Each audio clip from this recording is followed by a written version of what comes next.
And we're live. What's happening, guys? Hey, it's just a soggy, wet day today. I accomplished really nothing except getting wet, moving some motorcycles around. I just feel like going online and hanging out with my friends for a little while. So, what's happening, everybody? We got oh god, we got a bunch of guys in here already. Geez, nothing else going on Friday night. This is the best you could do.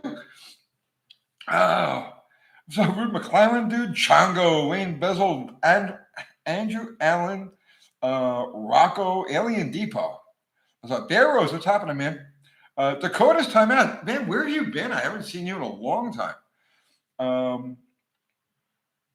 Able D. Yes, building suspense. No, actually, I couldn't find glasses. I need glasses to read this stuff. But that's weirdly off of. Let me see here. Hang on a second. Let me move this. No, other way. Okay, that's better. Now one more center. Okay. Nope. Let me go this way. Okay. I'm still not centered. It doesn't matter. Let's see. Dakota.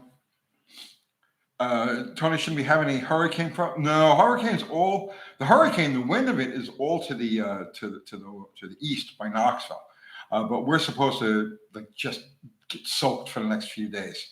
So, better than what's going on. I watched it was a dam broke in North Carolina, and it's going to flood Newport, Tennessee, like tonight, or something like that. I was trying to keep up with it, but. And anybody out there, you got my sympathies. Sorry, guys. I bet you Florida got tore up too. That was some serious wind last night. Zero's here. So as long as zero's here, we're in good shape.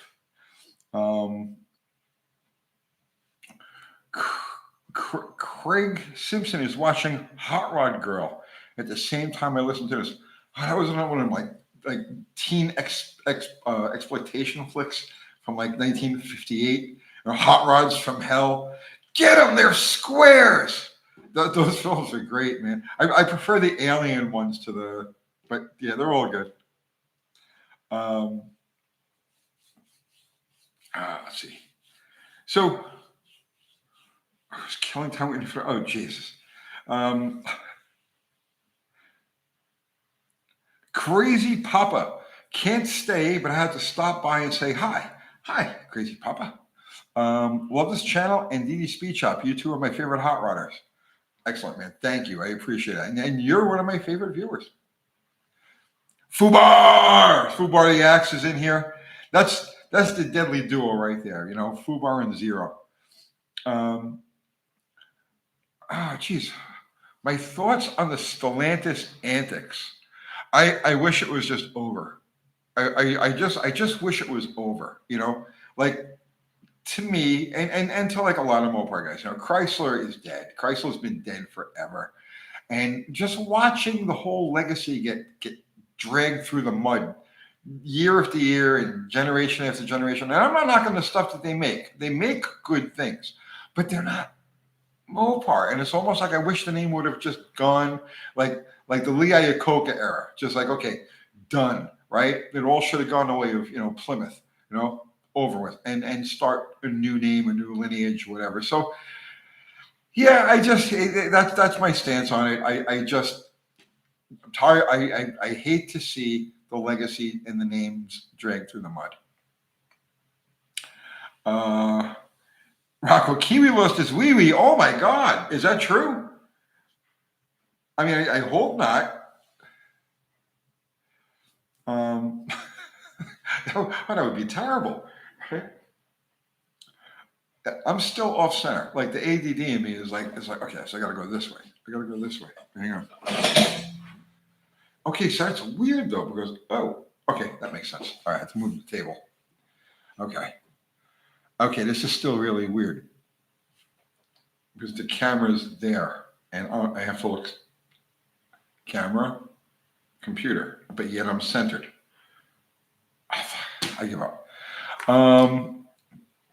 Let's see. Joel Jenkins is saying they won't even sell Chrysler to the American who wants to buy it. Well, I mean, I don't see how, you know what? I don't think he can make that deal go through. I don't think he could do it. And it only stands. So here's the thing, right? A company has to devote a lot of time and a lot of resources to an acquisition, right? It's not a simple thing. It's like, okay, yeah, come on in and buy the company. It doesn't work like that. So they're assessing this guy's ability to actually go through with the deal, and they're not seeing any hope with it. So that's why they're not saying, yeah, come on, buy us. Yeah, come on, bring it. Right? They're looking for a company or an entity that has the resources, like BYD, for example, to just go through with the deal.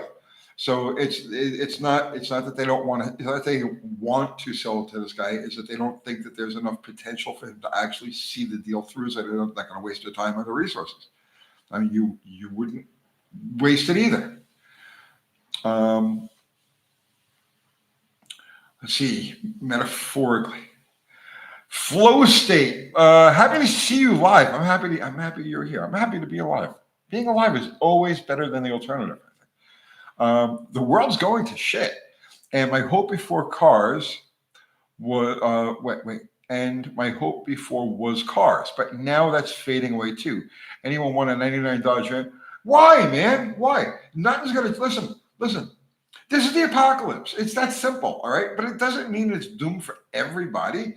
Hold on to your stuff, enjoy your cars, build your hobbies, and just do things to cover yourself. That's all, right? Don't let everything go to shit. The more it goes to shit, the more opportunities there will be for you.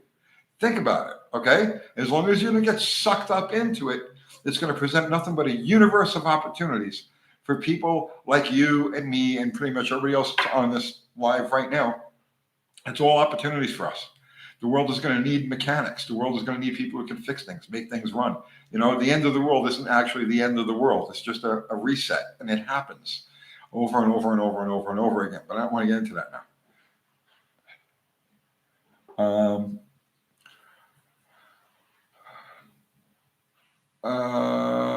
Let's see. They're eating the dogs. Oh, yeah. Oh, please. Mexican Spec, what's happening, brother? Yes, opportunity is true. All opportunity. It's all opportunity. I'm looking at everything that's going on right now, and I'm saying, man, I wish I was 30 years younger, because there are so many things I would get involved in. But at my age, it's like it's too late to get involved in like starting in industry or anything like that. So I kind of regret that this is happening at the age that I'm at now. You know what I mean? It would be much cooler if it was 30 or 40 years ago. But just the same, I'm getting a kick out of it. Rocco, it's the end of their world. Most of us will be fine. Bingo. I've been preaching that for the last 25 years, right? And now that it's actually happening, now that it's really happening, a lot of people are starting to like wake up and say, hey, wait a minute, I'm going to be fine. So Tim Lear, good evening, Tim.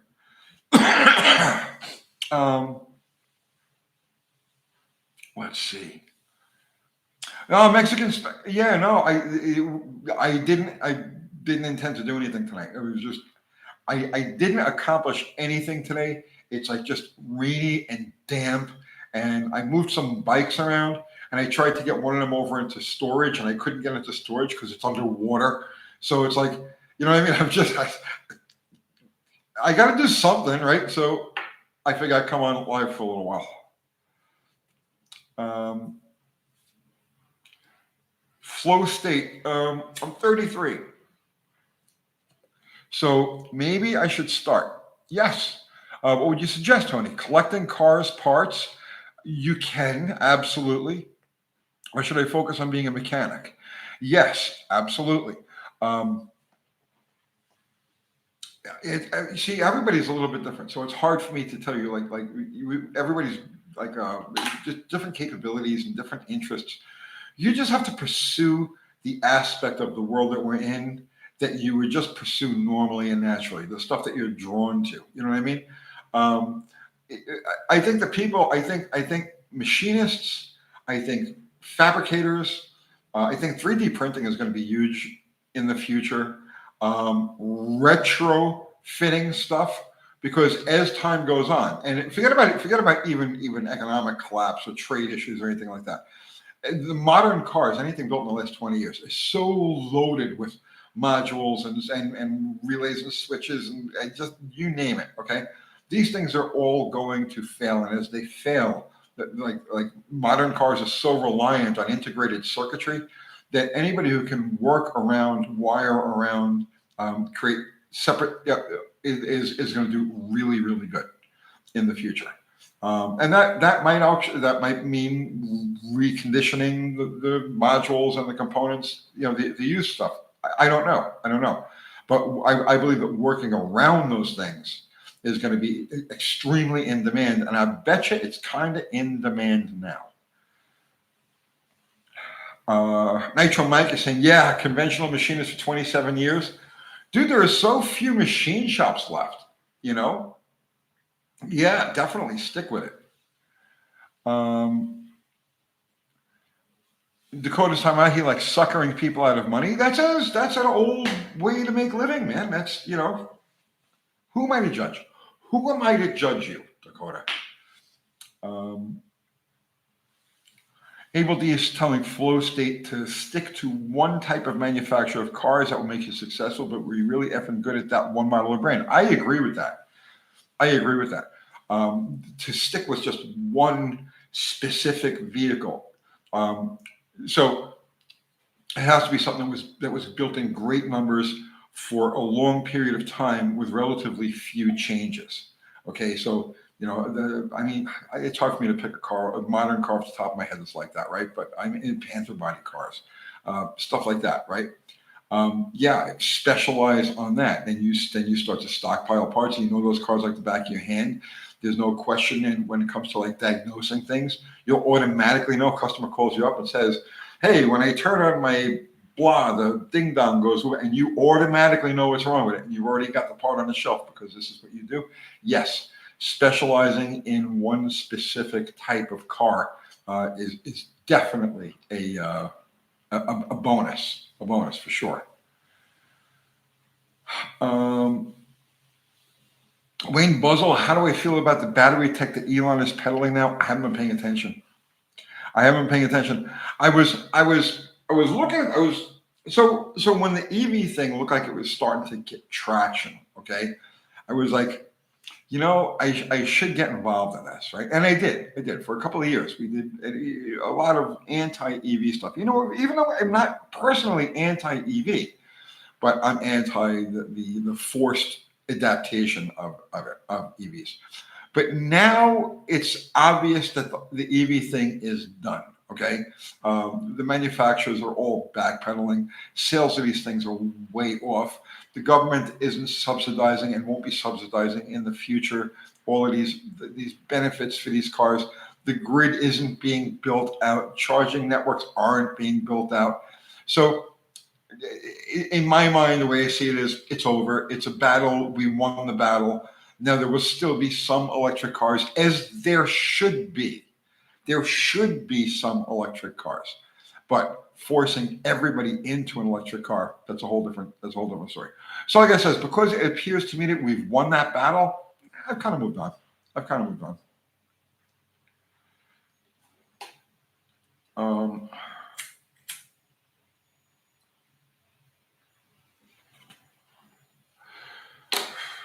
Clayton's Toolbox. Aside from cars and manufacturing, what businesses do you see opportunity in? Okay, so this is something I've been talking about for a while, not online, okay, but personally, and it's something I've been observing, and it's something that's becoming more and more obvious. All right, so here's what you got. Okay, half of the country that we're in right now, half of America, is already decimated. Okay, and this isn't my opinion. There are cities and towns all across this country that are literally abandoned. In the Rust Belt, through the Mid-South, down south, right? Texas.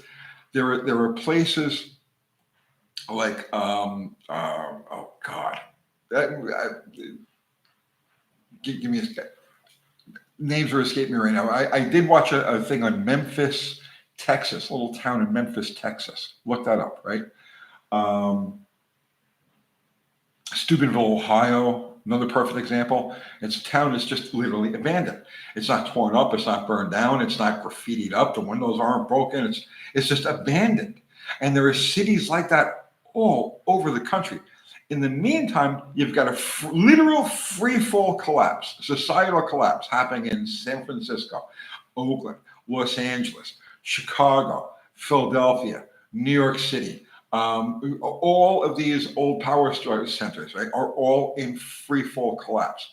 So, what I see happening in the immediately near future, over the next several weeks, months, and a couple of years, is that the ability for people to borrow money is going to become very, very difficult. The housing market is going to become extremely difficult. Right? Let's call it a crash. People who can are going to want to, or they're going to need to escape these old cities. But where are you going to go? If you can't come to a place, let's say that's established, you can't come to Murfreesboro, Tennessee, like where I am now, or any of these other places. If you can't afford to make a move like that, but you've got to escape the crime, where do you, the collapse, not just the crime, just the collapse, where do you go? Well, you already got empty cities, literally empty cities. You could go in there and buy any building for the taxes that are owed on them. And I think that we're going to see over the next couple of few years is a mass migration of able-bodied people, okay, and work-oriented, the middle class, what's left of the middle class. I think you're going to see a mass migration of people into these empty cities, and I think you're going to see a renaissance there, like there's no tomorrow. I think these places are going to explode. So to me, that's where the opportunity is. That's if I was a younger guy, if I was like 30, 35, 40 years old, I'd be there in a heartbeat, right? I'm just past that now. I'm past that, So I'm in coast to the end mode. So, but if I was younger, that's what I would be doing. I would be staking a claim in one of these currently empty but not destroyed cities. Not like Detroit. Detroit's like a wasteland, right? There's plenty of cities that are wastelands. You don't want to go anywhere near them. But there's even more that are just abandoned. People just walked away. They were just like, okay, done. Lock the door, leave, and that's it. The businesses are intact. You walk down I've seen these videos where they walk down the streets of these abandoned cities, and you look inside, and all of the businesses are all there. The chairs are there, the counters there, everything's just the way it was left. Just one day, the owner says, "No, I'm done." They locked the door and they left. So there's opportunity. There's huge, huge, huge opportunity, and that's where I would be looking. Flow state. Which cities do you speak of? There's hundreds of them. The two that stand out in my mind, right? Two places that I looked at and says, man, I'd go there in a second. Steubenville, Ohio, right? Look up Steubenville, Ohio, and look at Memphis, Texas, not Memphis, Tennessee, Memphis, Texas. Now, I only bring those two up because those are two that as I'm watching the videos on these places, I'm like, oh my God, that's where you want to be. Right? As everything comes down, that's where you want to be. So you have to do your own homework. Find something that's reasonably local to you, and go explore it. Go explore.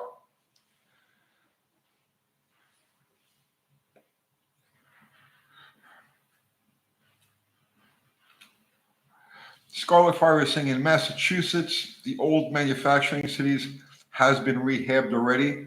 Well, I mean that's possible, but there's the whole rest of the continent, bro.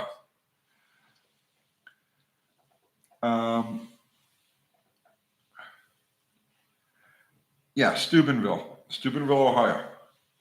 Yeah, watch a video. There's some guy. He's like an urban explorer guy, and he just did a video on Steubenville, Ohio, like a few weeks ago.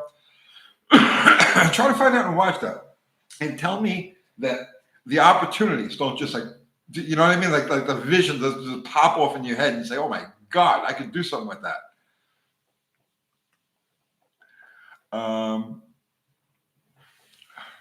Used to be a glass making town. Okay, so that's another thing too now, right?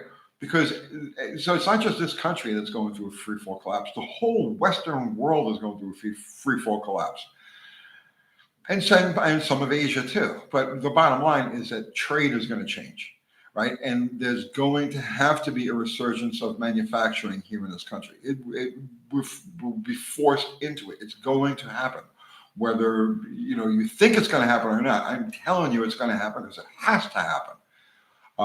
Because unless everybody's just going to lay down and die, right? So that's the other thing you want to look at too. What's tied together with rail still? What's tied together with highways still?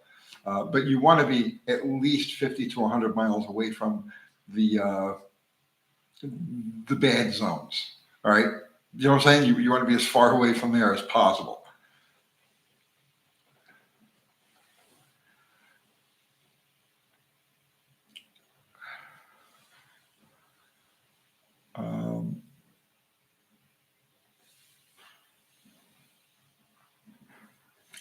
Thunderbird 1968. What exactly is a free fall collapse? You ain't never heard that term? There are many examples of it currently happening, right? A lot of it in the banking world, but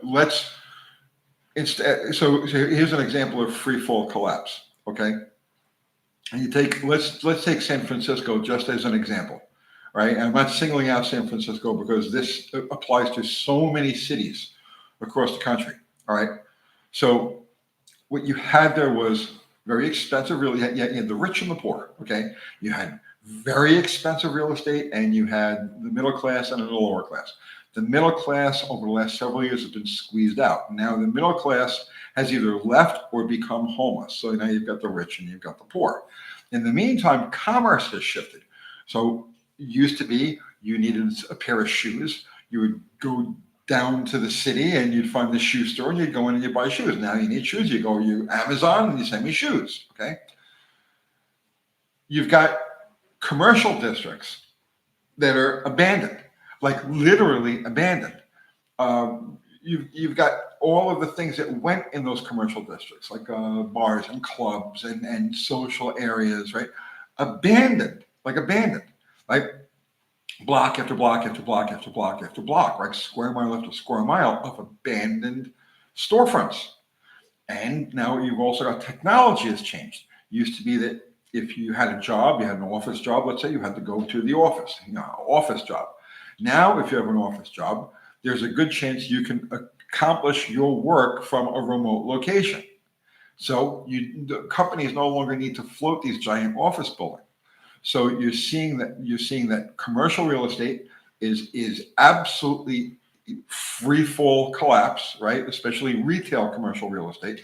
There's dead malls all across the country. There's dead commerce centers main streets all across the country. The homeless population is skyrocketing. The crime is skyrocketing.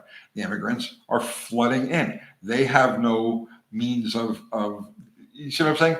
So basically, you've got a doom cycle, right, happening in countless places across the country. There is nothing that can bring them back. Period. The end. There's nothing that can bring these places back. You would actually have to undo all of the technology and all of the current way of life that we have right now. These places are done. So that's an example of free fall collapse.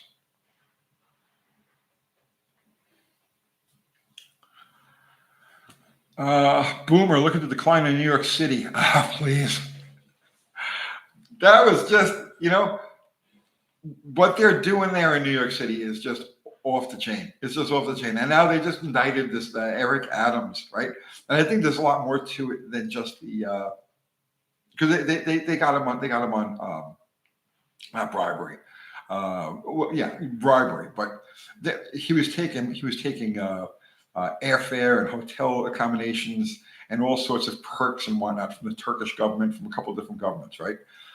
So that was all and not reporting any of it. So that was all in violation of his, So that's what they got him on. But this is also a guy that gave Diddy a key to the city last year.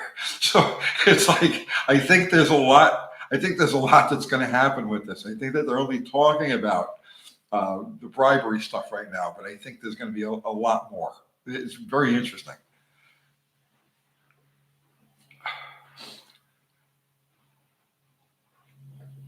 VWs and synth stuff, 100% agree, and people are mostly in denial. The normies will never get it. The normies will never get it.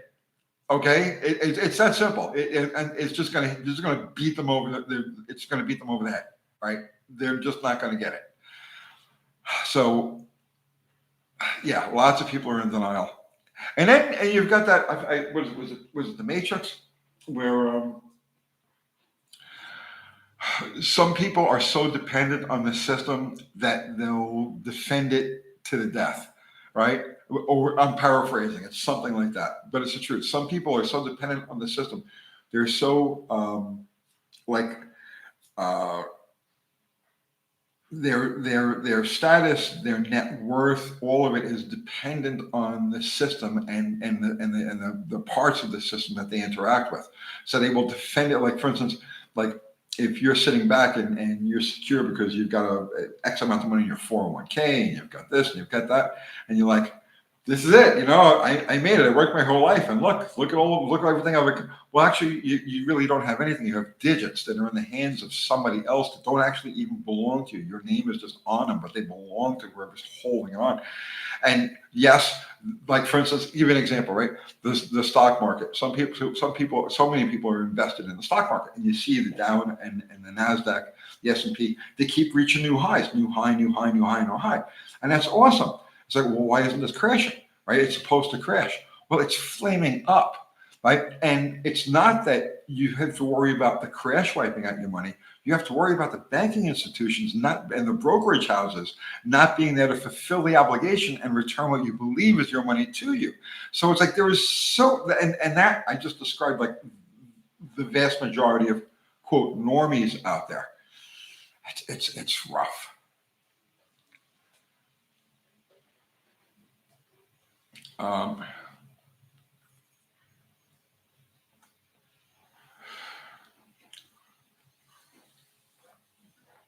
Dean Stevenson saying we need more French immigrants like Michael Lutito, who had a legendary habit for the consumption of indigestible alcohol. Oh yeah, that was Mr. Eat It All. Yeah, that's the guy that ate a plane. He had a bicycle and he ate a plane.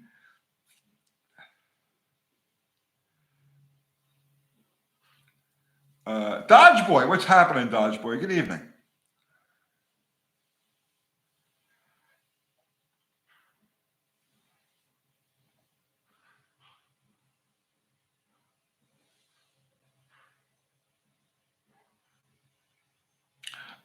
Justin Billington, sorry about that, bro. For a free fall collapse in a smaller country like mine, England, everything is so interwoven. There isn't anywhere for cities to move to a new city, so it's going to be a fun ride. Yeah, I really feel for you guys out there. I know. I get the situation that you're in. Yeah, it's rough. It's really bad. But I don't know. I don't know the lay of the land out there to say, well, go look over here, go look over there. I know the lay of this land. But yeah, you guys are in the same boat that we're in. Yeah, as far as like what's going on, bigger picture, but we have different circumstances.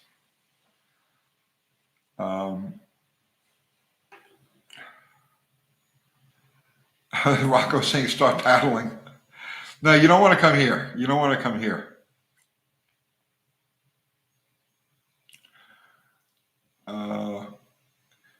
Tim Lear is saying buy old cars. At least you will have something with tangible value. Absolutely. Old cars, motorcycles, anything, scooters, anything that's repairable. Anything that you can even if you can't get parts for it, you can fabricate or work around the parts that you can't get. Or stuff that has a lot of universal type of parts. Yeah, absolutely. Old vehicles are another form of precious metals.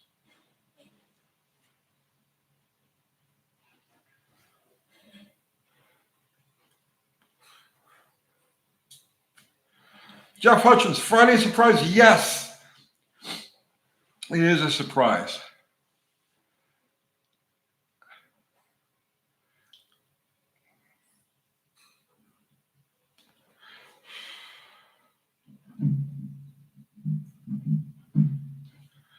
Um, Scarlet Fire, this 150 million Americans with an estimated 500 million. And because of YouTube and the way YouTube picks words that I'm not going to finish reading that, right? But yes, I agree. I agree. Um, Jeff Hutchins, no mods. Listen, no, we have mods. We have mods. They're here. They're just laying low right now.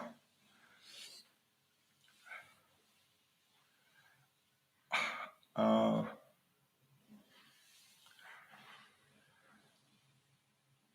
let me see here.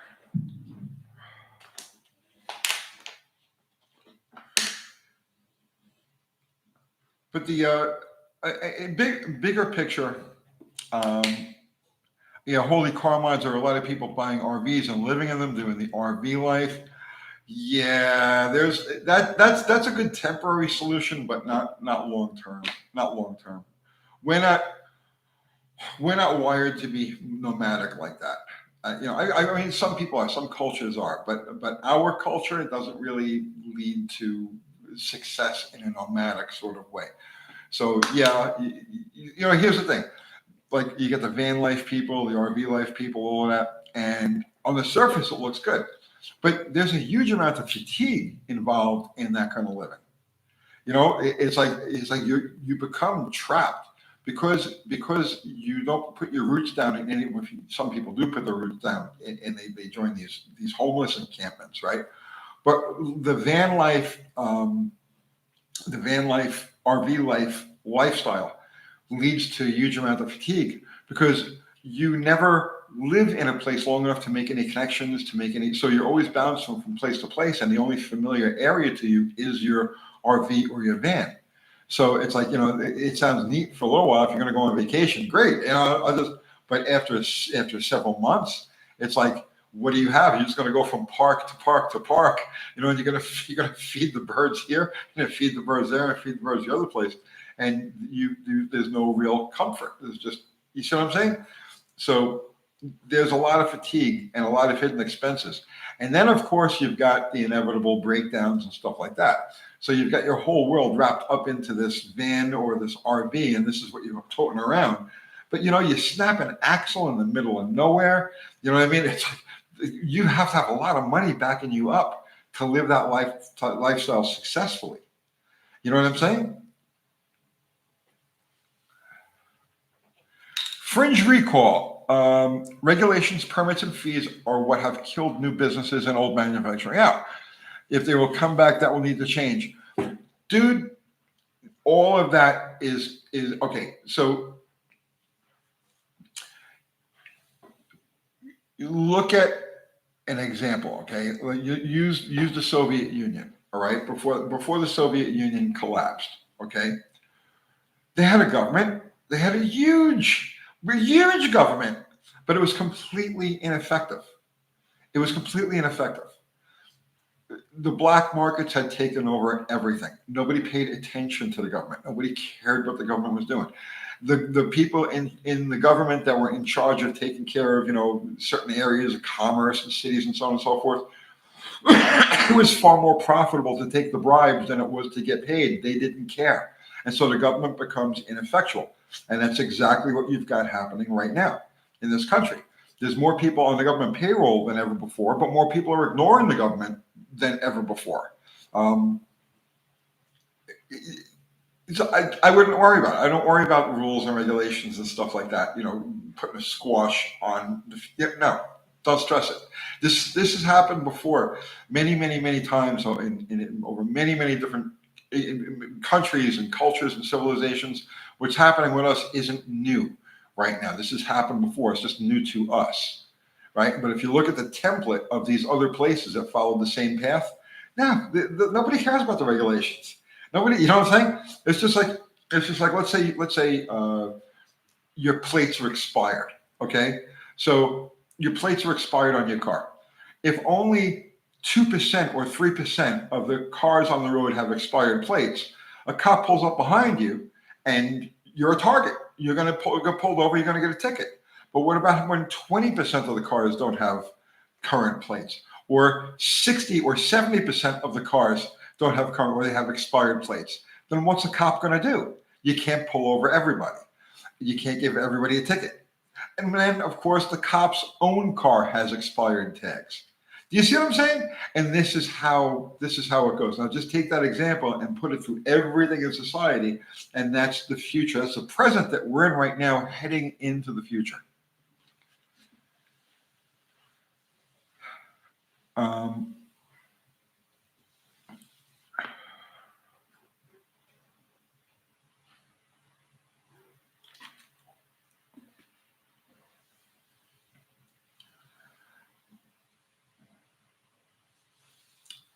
Let's see. Joshua went, free trade was never a good idea.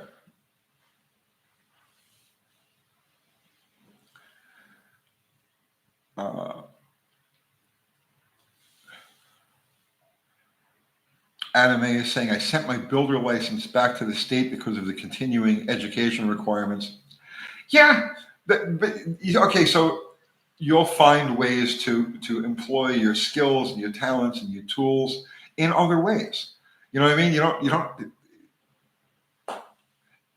I ran when I was in New York, and I was in all different kinds of businesses, but specifically like when I was doing the Nitro thing, right, from like 1988 to like 1999. That period of time that was in there, I always kept the shop out of my house, right? I ran a bootleg underground shop. At one point, I had 2 full-time mechanics working for me in a 2-car garage in New York City, right? In a residential neighborhood.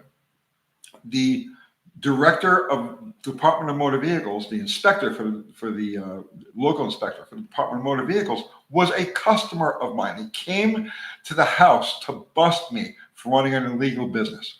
When he saw the race car and he saw how everything was like nice and I was nice to him and everything was like clean and organized, he was like, this is what I would picture at all when I got sent here.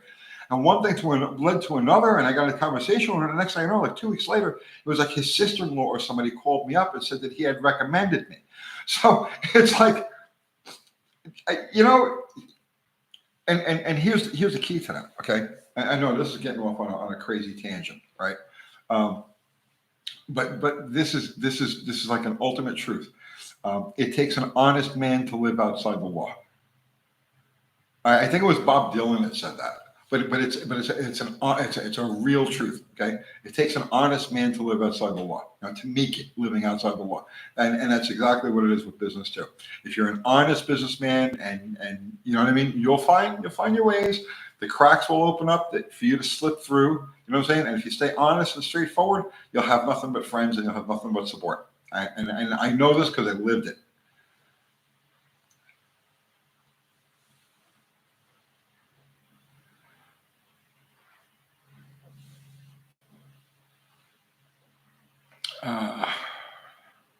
Robert Zimmerman. You want to hear?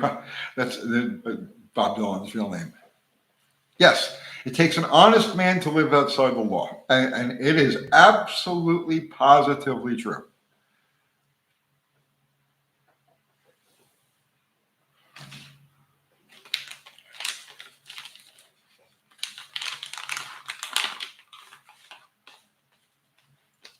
Yeah, you guys are agreeing. Yes.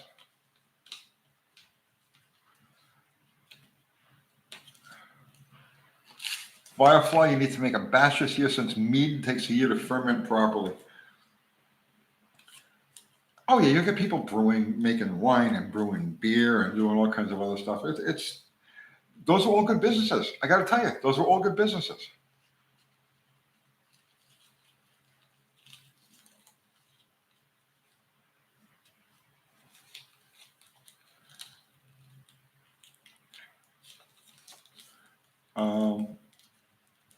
Dakota, I always drive at least 1 mile an hour over the speed limit.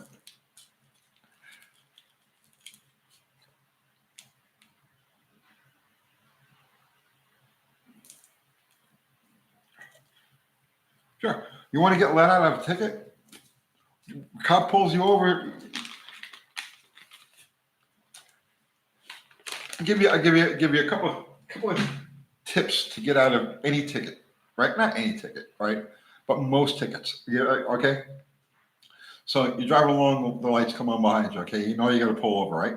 Pull over right away. Okay. As soon as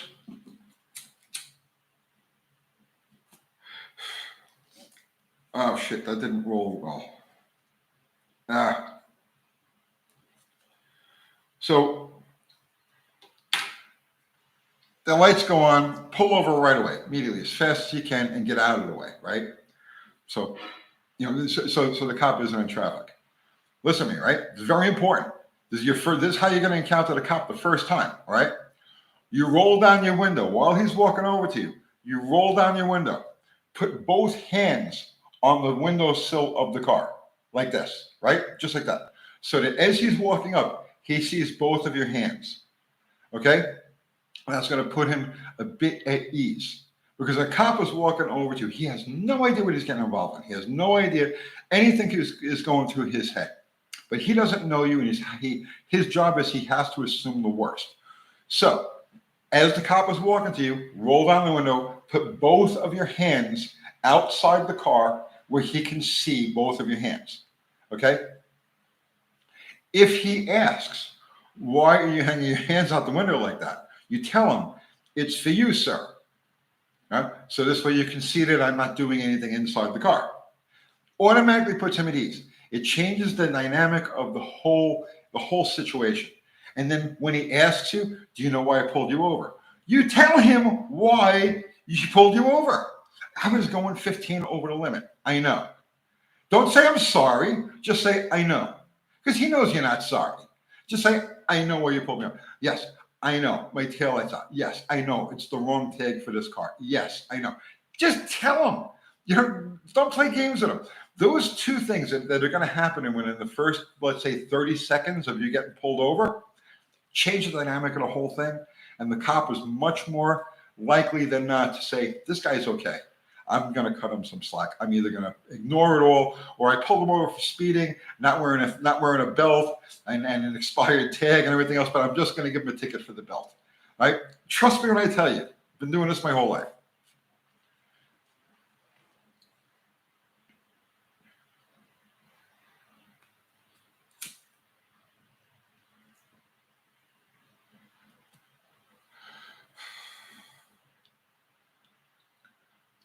Justin Billington, do you guys over there have the trick about having the police benevolence fund stickers on the car? That was it. Well, okay, in New York, we used to have Detective Benevolence Association cards, and we used to leave them on the dashboard.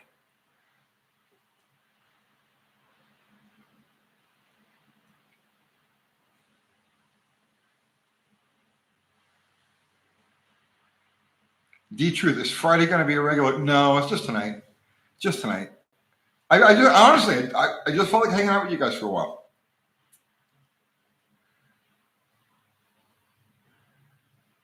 Zero saying got pulled over, no tags, speeding, got a tailgating ticket. There you go.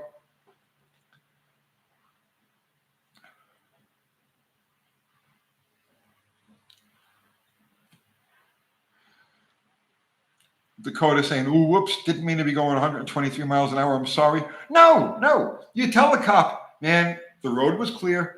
Car was sounding really good. I just wanted to run it up to the gears. I'm going to take it to the track like next week. But if there was nobody in my way, no cross streets, you have to, explain why you were doing this, right? I just wanted to let it out, and it was feeling really good. Or, hey, every time I run it up through the gears, it starts to misfire, and I'm trying to figure out what's wrong with the car, and there was no traffic in front of me. I was sure to make sure, be honest with the cop. Tell him the truth. Tell him the truth. In a day where everything is bullshit, where everything is a lie, where everything is nonsense, everything has a catch, everything has a gotcha, when everything is bullshit, the tiniest bit of truth is the strongest thing in the world, right? It will get you everywhere.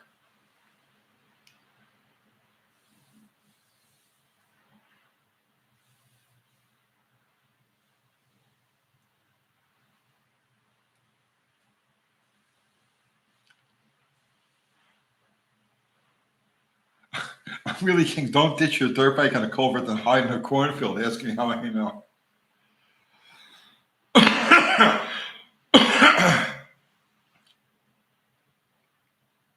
um, Anime, everything is a lie, has been my motto for a few years. I tell you, I honestly, right? I don't want to go down rabbit holes. I don't want to go down. I mean, we could go down rabbit holes, but I don't want to go too far down rabbit holes. But what I've determined over the last 2 years, okay, because I don't spend. You'd be surprised where I spend my time reading about and watching and trying to learn. What I've come to the conclusion, and it's a fairly solid conclusion that like literally everything we think is true, everything we think is our history is a lie.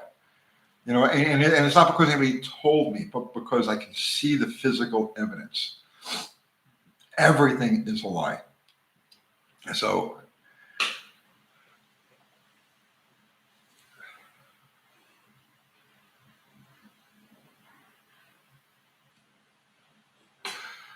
Danny Boyd is saying, I knew a guy who broke his leg crashing trying to lose cops on a dirt bike. Dude, I high-sided a ninja, right? Trying to get away from cops. I broke my ankle. I lost a ton of skin. I broke 3 ribs and I cracked my helmet.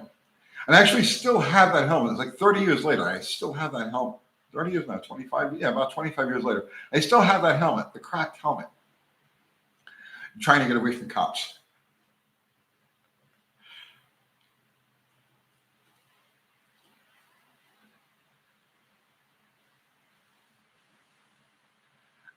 Eric Uncapfer, I would make a great sure that everything is a lie. No, I don't want to. I don't want to. I mean, we're talking now. You know what I mean? But honestly, every history is a lie. History is a lie. It's that simple.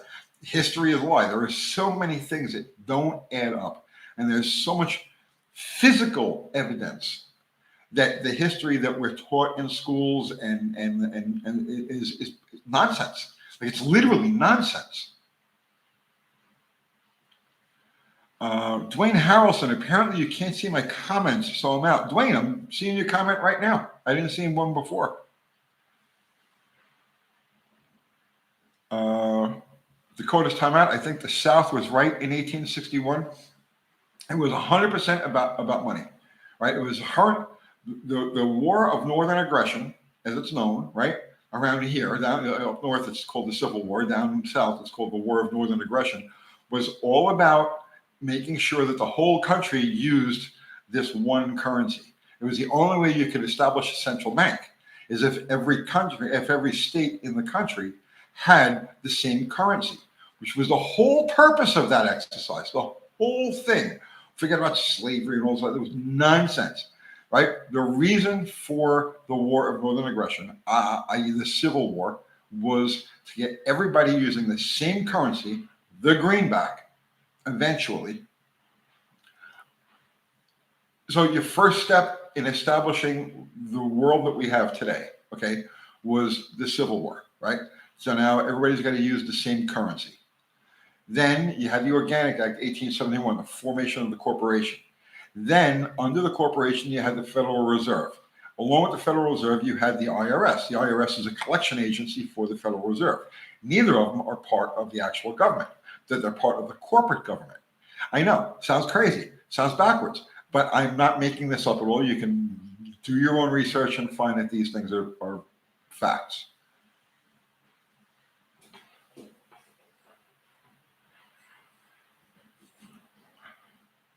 Three-team Magnum, if you know something true about history, you can tell anyone.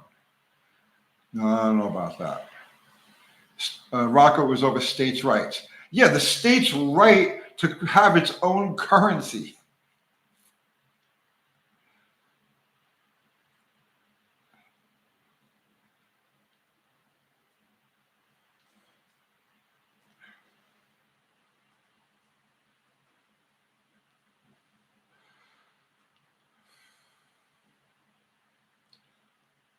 Frank F.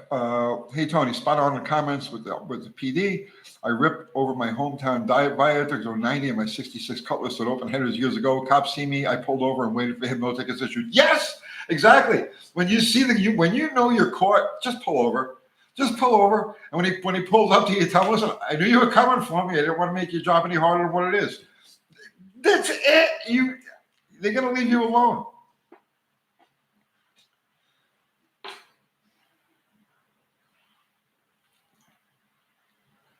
With Sonda, I got pulled over doing 89 in my GLH Turbo on the way to the track. I told him where I was going. State trooper was trying hard not to laugh. Let me off with a warning. We're trapped 102 and a quarter. Well, that's a stock GLH.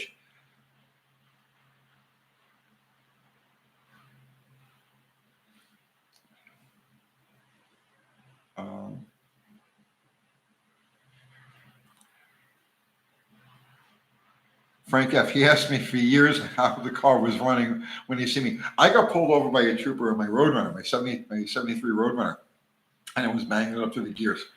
And I seen him. I went past him just as I power shifted third. He was hanging off on the side there. This is on Veterans Road. If you're familiar with Murfreesboro, you know what I'm talking about. This. So anyway, he's sitting there. I seen him. I was like, ah, geez. So I just pulled over myself, and as I'm pulling over, I see his lights going. I know he's coming from me. He pulled up behind me, and he's like, "Where are you going with this thing?" And he's like, he's mad, right? I'm like, officer, there was nothing in front of me, clear open road. I just wanted to bang the gears, you know. It's a beautiful night. I just felt like burning a little rubber. It happens. So you know, and he starts giving me the speech and the whole thing. And as he's telling me, I'm saying, yes, I know. And eventually, like it de-escalated to the point that he asked me, well, you know, so what motor's in it? And I told him it's a 340, you know, 4-speed. And then I says, you want to take it for a rip? And then that was it, right? It was like after that, like we were friends, you know. So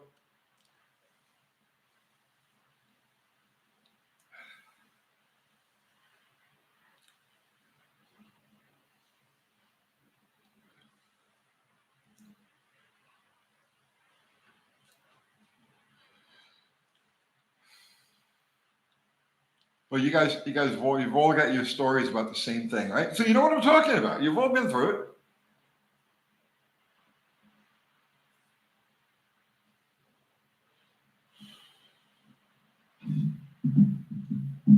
I see so many videos where people get like you know, belligerent with the cops. I said, why? Why would you get belligerent with these freaking cops? I see people, they roll down their window just enough to communicate, right? You know what I mean? It's like, why? Why are you going to get belligerent with these cops? You know, you can pull over a cop. Cop says, do you have any weapons or drugs on you or anything like that? No, officer, and you're free to search me or the car. Done, just like that. Just tell them, yes, go ahead, search anything you want. This is how you deal with the system. This is how you work with the system.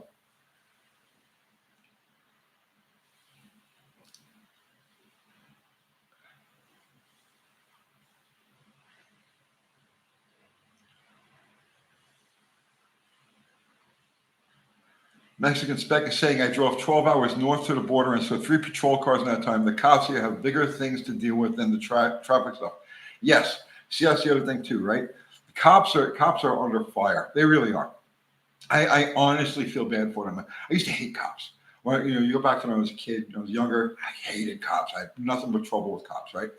Well, it's become the other way around now. I feel so bad for these guys because there's so much screwed up stuff that they've got to deal with on a daily, and it's gotten so much worse in recent years that I honestly feel for them. You know, I feel for them.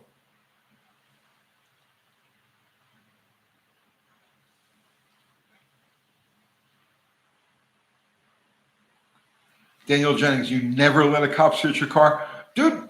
I have never. Why, you're afraid they're going to plan something on you? I don't worry about that. I don't worry about that. That's a 1 in a 10,000, if that's a 1 in 100,000 situation. If they do plan something on you, it's because they have a reason. You're a specific target. Okay, so if they plan something, there's extenuating circumstances. I'm talking about regular people who don't have extenuating circumstances, right?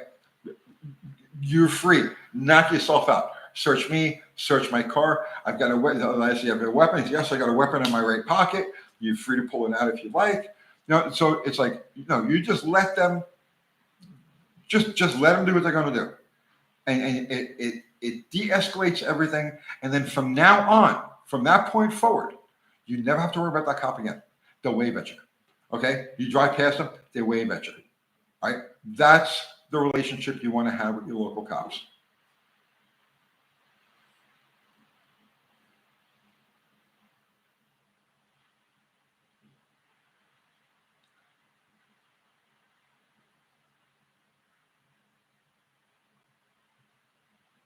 Greasy Garage got caught at 160 miles an hour. Jesus. Measured onto the highway and the cop around the corner knocked 30 off the speed and only ticketed me for failure to obey a traffic sign. Be nice. Yes.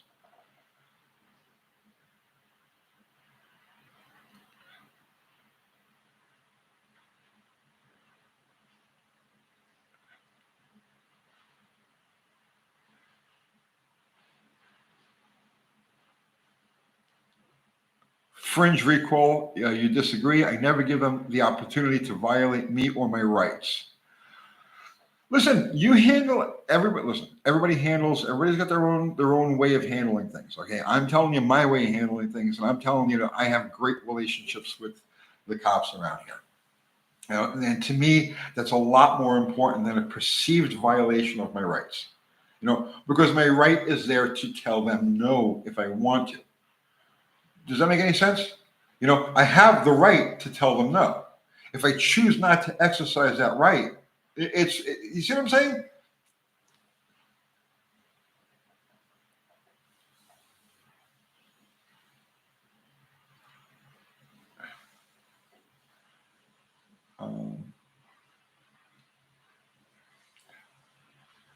Let's see. Stinky Corn Dog. Thoughts on polishing crankshaft scoring at home?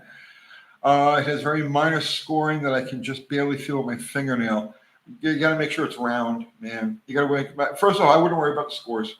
Right? If the scores are all in the same direction of rotation, I wouldn't worry about it.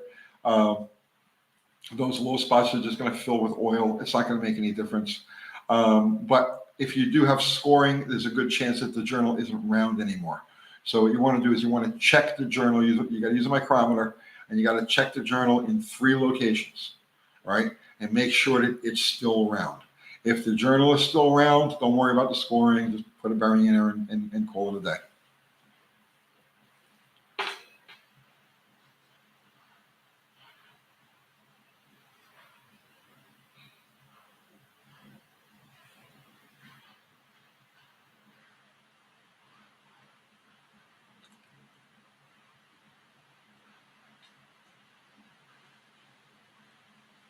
Bear Rose is saying, I'm friends with many officers and deputies, went to high school with a lot of them, and can honestly say that they are just normal guys with red tape, tough jobs. Yes, I know.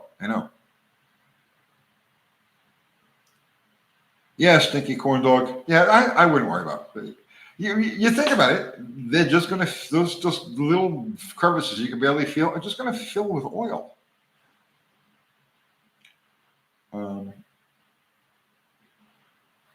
Scarlet Fire, will a light ring rust from a piston ring be a problem with a used engine? Probably not. If it's light, no. I'd give it a quick hone, just a really quick hone, just to knock the rust off of it. Call it a day.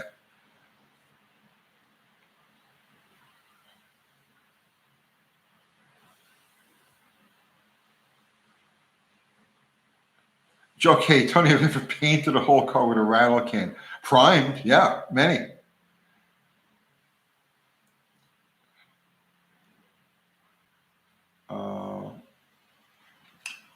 Mike Martin, where can I get a 340T? A rocker shaft? You mean a banana groove shaft? I don't know. Try Mancini Racing. Off the top of my head, I don't know.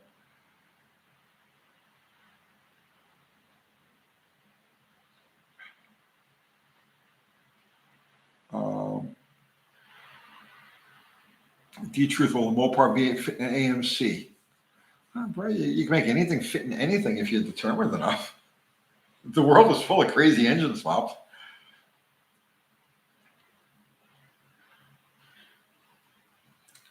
Um,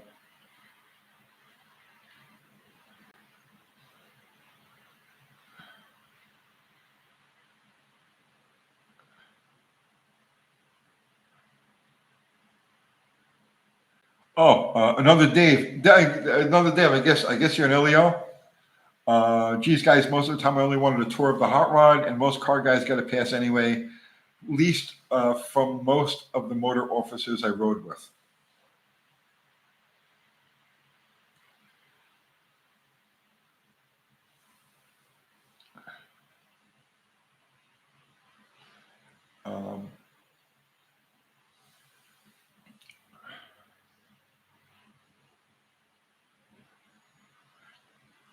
Um, Joe Camp spoofing up a truck a little bit, so I was thinking about just using Rust-Oleum clear coat to blend in a panel and polish it out. I've seen a couple of videos done by pro painters on how to get good rattle can results. I just Google that, man. We're just searching on YouTube. There's a bunch of them.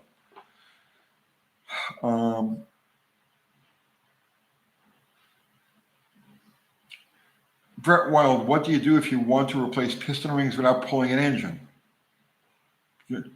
Pretend that the car is an engine stand.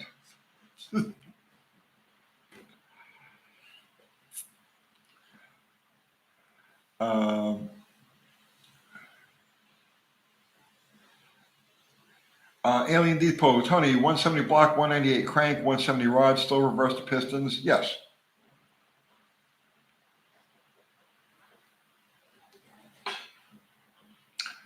Scott Hoffmeyer, hello, Tony, why did Mopar use single plane two barrel intake on the 318s?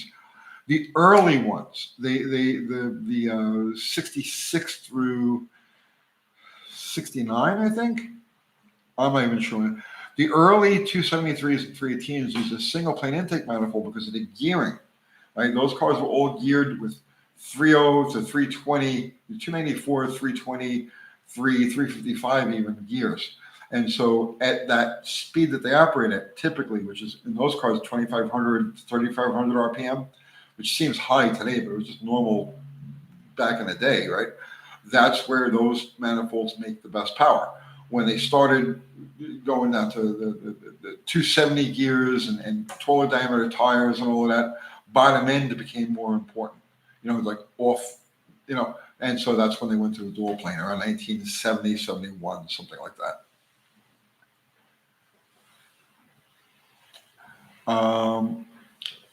Cliff Eagle, I watched one of your videos on porting cylinder heads earlier. Is it a good idea to polish the exhaust side? The roof of the exhaust port is the important part. Don't worry about the floor, right? I mean, pay no attention to the floor. It's the roof, right? The upper side walls and the roof of the port is what's important on the exhaust side. It definitely would not hurt to polish it. I don't know if you're going to see a real benefit, but it wouldn't hurt.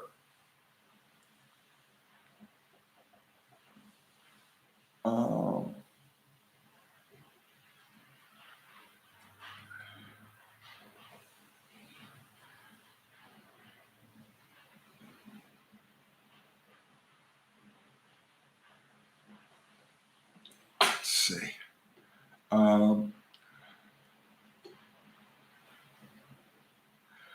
Garrett Lyon, any tips for an 18-year-old trying to rebuild a big block Ford on a budget? Learn. Get the service manual for it. Watch as many videos as you can. You're going to get conflicting advice from a lot of people. Go with the ones that suit your circumstance best. Okay, so you need the correct literature for your engine so that you know the proper procedures. Like, when you go to put rocker arms on the rocker shaft, there's going to be certain directions that everything has to go on. So you need the literature for the specific engine that you're dealing with. But the general practices of rebuilding are fairly universal. So that's what I would do. Consume as much information as you possibly can on the generic rebuilding process, but definitely get all of the literature that pertains to the year and the exact engine that you're working with. Knowledge is everything when it comes to doing this stuff. Well, no. The knowledge is useless if you don't actually get off your ass and turn the wrenches. But turning the wrenches successfully requires knowledge. And you can do it.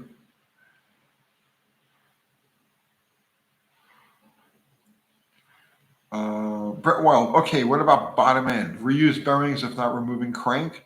It's in a mini. Look at the bearings. If the bearings don't have any, so bearings, unless it saw oil starvation or detonation that pounded the bearing, okay, bearings don't wear out.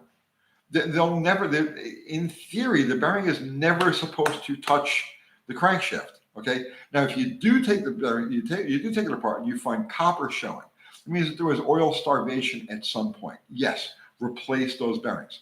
But if you take the bearing apart, or you take it apart, you drop the cap off of it, and you pull the bearing out, and you don't see any visual damage. Okay, no, it's fine. Put it back. But if you take it apart and you see copper, you see discoloration or anything like that, then replace them.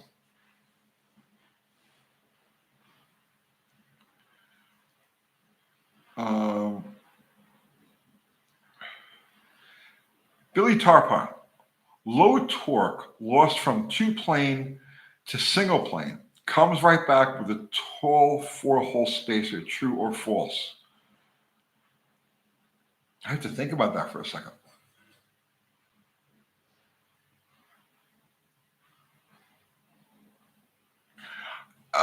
I'm gonna say true, but not exactly. And honestly, it's like I really gotta. I'm gonna say true, but not exactly.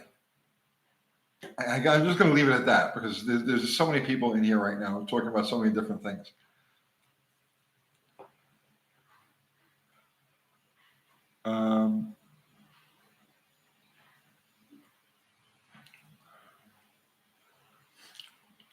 Mike Martin, someone must have done a 360 with 340 heads. It's done all the time. I mean, 360 heads are 340 heads. The difference between the only difference is your X heads, 68, 69, 70. No, actually 68 and 69, 340 heads. X heads came with 202 intakes, and then 70 and up. The J heads and those go on both the J heads, the H heads, the O heads, the N heads. There's so many different like letter designations, but all 1970 and up 340, and then 71 and up 360 heads are the same head with 188 intakes, and they made the diameter of the intake smaller to match the smaller bore on the 360. And yes, there are some 202 intake J heads.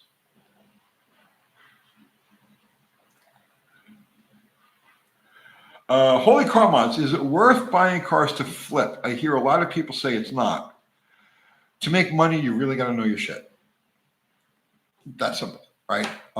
You can if you jump the gun, if flipping cars for the inexperienced is a real crapshoot. Your chances of either losing money or making a bad deal are better than a successful making a profit and having a successful deal, unless you've got a lot of experience under your belt. That's the best I could do with that.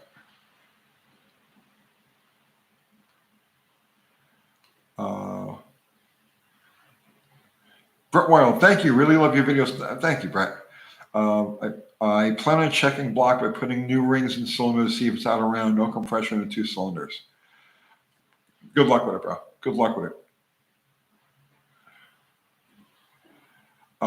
Harry Australia, UTG, when do you know that the bronze bushing has worn out for the oil drive shaft?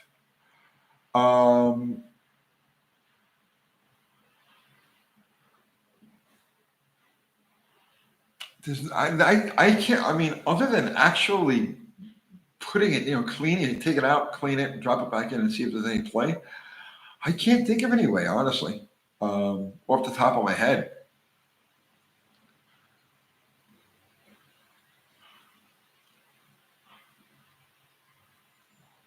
Um,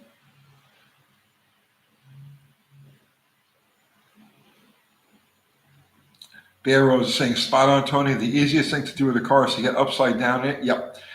And it can happen in a hurry if you aren't careful. Yeah, I know. Um, Dakota, Tony, have you ever found any 68 to 70 Chargers for sale? I don't look for them. They pop up every once in a while, but I'm not out there looking for them.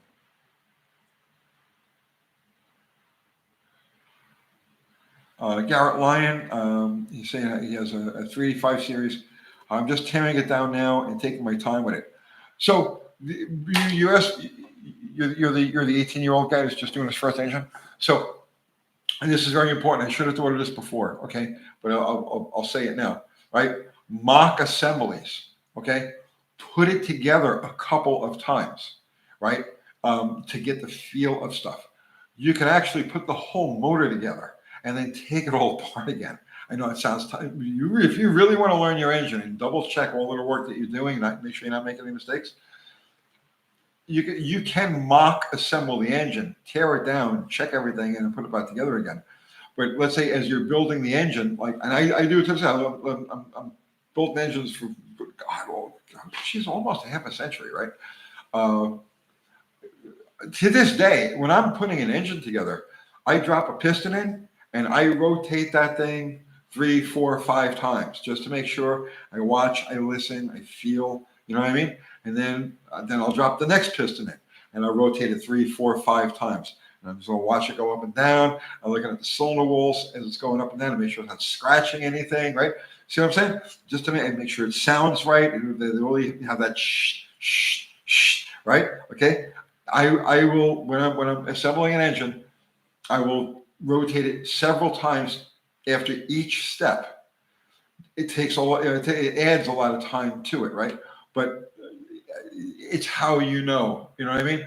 Well, so like you've put 5 pistons in and everything's rotating good. And then you go for the number 6 one, and all of a sudden it's tight for whatever reason. That's where your problem is. So don't be afraid to make mock assemblies as you're going along, right? And that's a habit, So if you're working on somebody's clock, you know what I mean? You don't want to do that, right? Because it takes a lot of extra time to do this.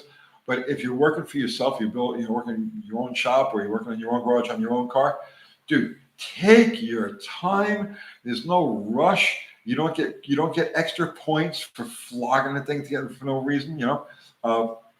Rotate, feel, listen, use your eyes, use all of your senses when you're putting an engine together.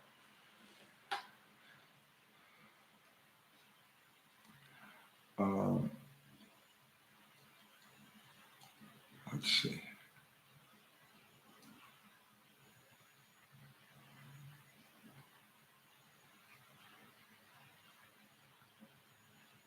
Garrett, thanks for the advice. Yeah, man, I'm pleased. I'm happy to give it to you. Torino Elite. Yeah, man, it was just a lazy, wet, sloppy day, and I just figured I wanted to hang out with you guys for a little while. VW Manx Man from Manx. Uncle Tony, have you ever tried blacksmithing? By default,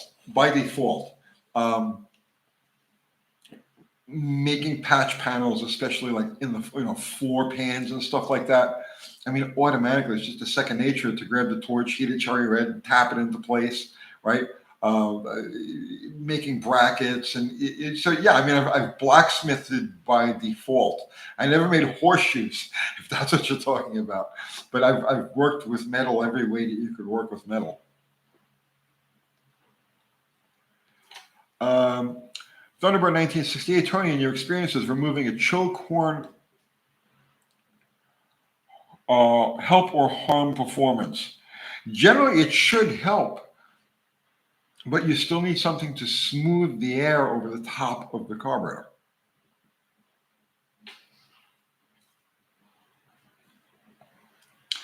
Fringe recall, you've enjoyed the channel. Thank you, Fringe. I appreciate that.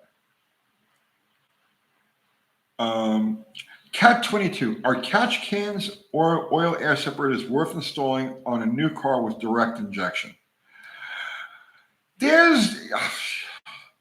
So I see this in the comments a lot. Now I have no hands-on experience with direct injection engines. I understand how it works, okay? But I don't have any direct experience with direct injection engines.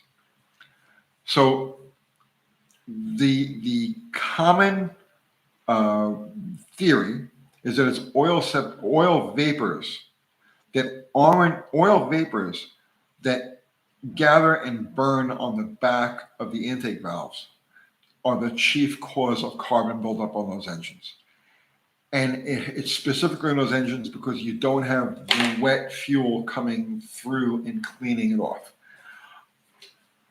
Something about that just doesn't, I'm not saying it's wrong. I'm not saying they're wrong.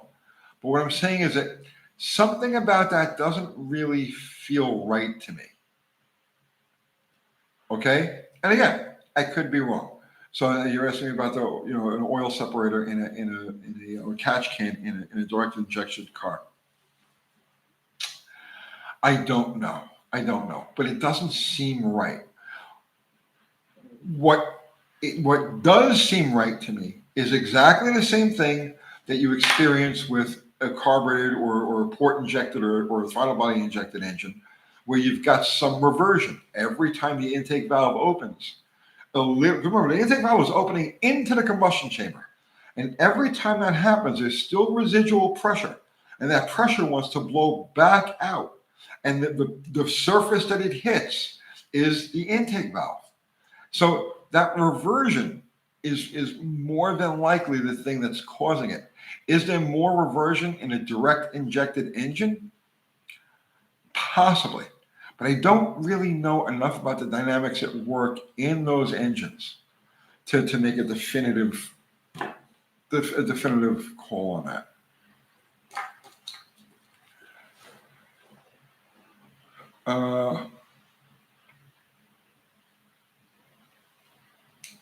As VW Manx is saying, the intake valves get coated in carbon because of the PCV. But the PCV is there on a regular injected or carbureted engine anyway. No, I don't agree with that.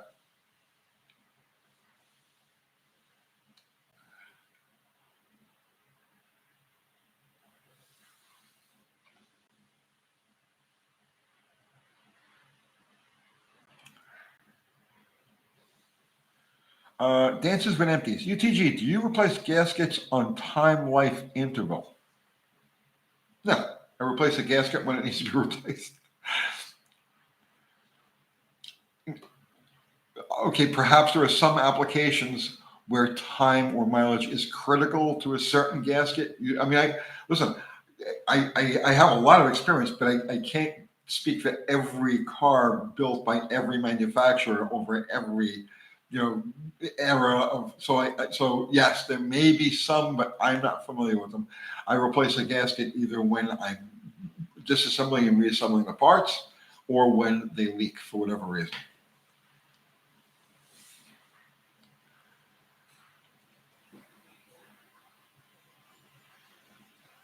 VW. Oh no, I was saying the direct injection engines get coated in carbon from the PCV. They then don't get cleaned from fuel. Okay, fair enough. Yes, I agree.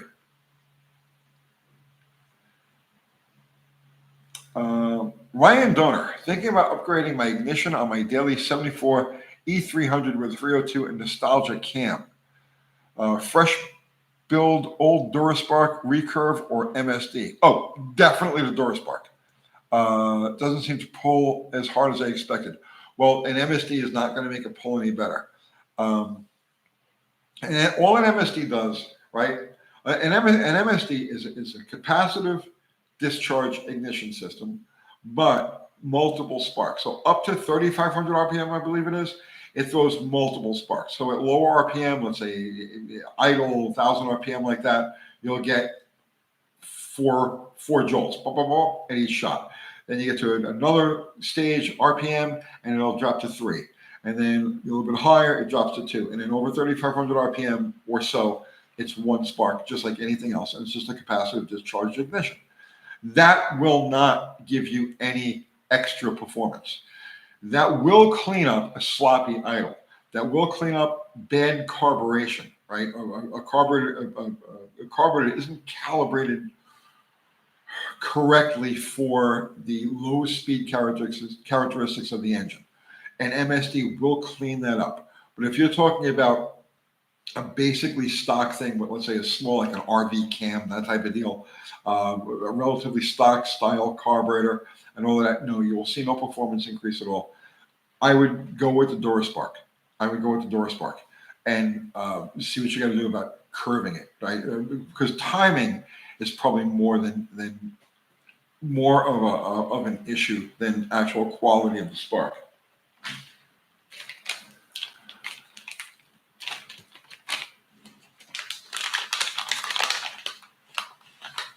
Thunderbird 20 rough average CFM gains after removing a choke flap. No, it's going to be very small. I'll tell you that right now. It's going to be very small. Your biggest obstacle is the boosters. The boosters are what are the CFM robber in that. You see what I'm saying? So I would say a very small gain. It's not that you're picking up when you mill the choke tower and you smooth the edges. Okay, you're not looking to pick up CFM. What you're trying to do is you're trying to clean the airflow as it's going. So by default, by cleaning the airflow, yes, it will flow some more, but it's marginal. But what you want to do is you want to give the booster a clean air, like a clean funnel of air, as opposed to one that comes through the square opening, right? There's all kinds of turbulence and weird things going on. That's why you take the choke tower down.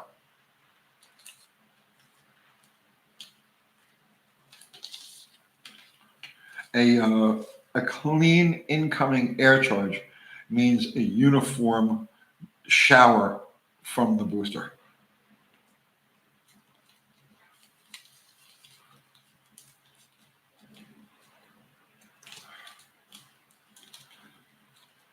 Dean, I like that. Ford, full of dark humor.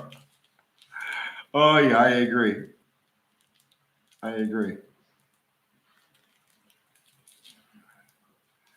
318 Magnum, can you put 318 rods on a 360 with no balance problems? Yes, you can.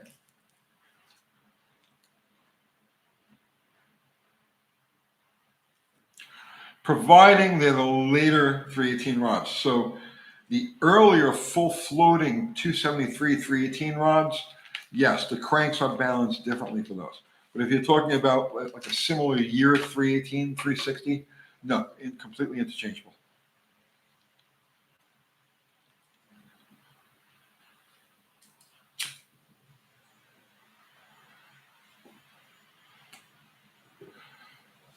Okay.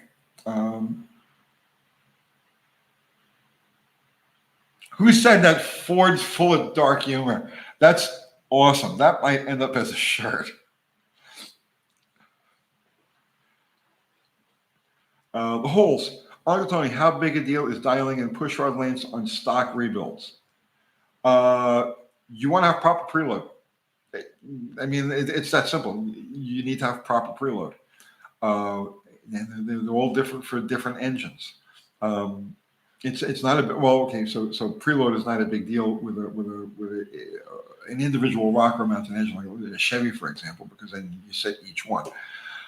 On a rocker shaft engine, yeah. So preload is important.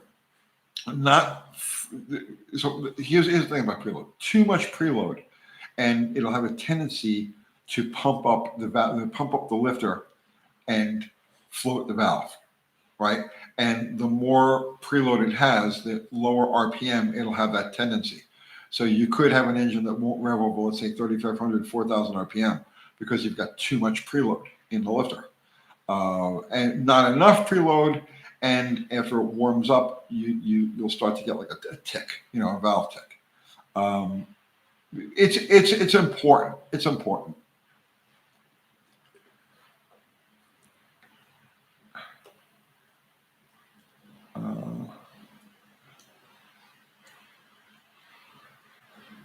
Fix it again, Tony. I don't touch Fiats, bro.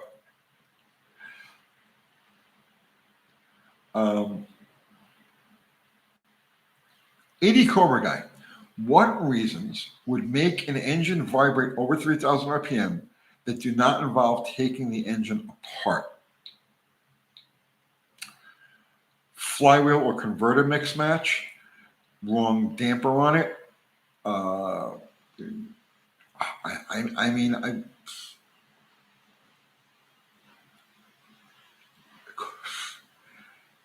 without taking the motor apart, engine vibration.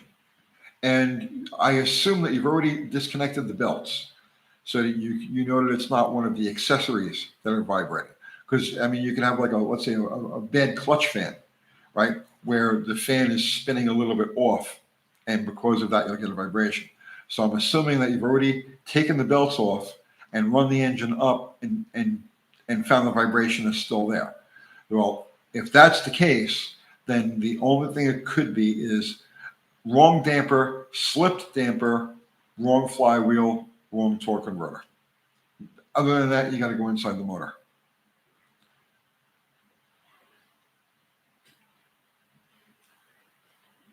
Delta subject, what are your thoughts about those Wanko motors? Ever work on one? Yeah, I've worked on them. They don't impress me. See, here's the thing, right? I like torque. And the rotaries just don't give me it. You know what I mean? You gotta run the thing like 5,000 RPM and slip the piss out of the clutch just to like effectively take off in traffic, and not even getting on it. You know what I'm saying? I'm not. That's the thing. I was always underwhelmed by the lack of torque.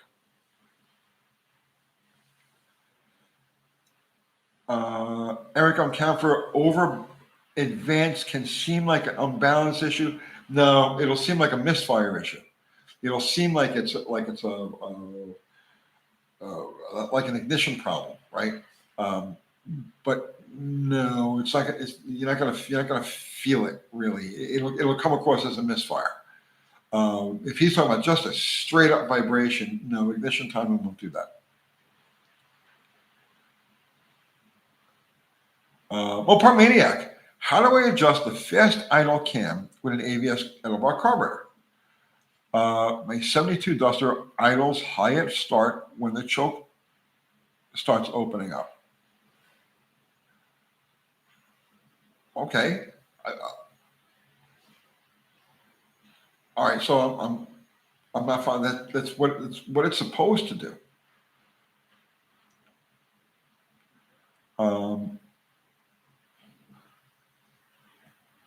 Cat 22. I was following your Plan Z series, but after you decided the problem was intake manifold temperature, I couldn't find the follow-up.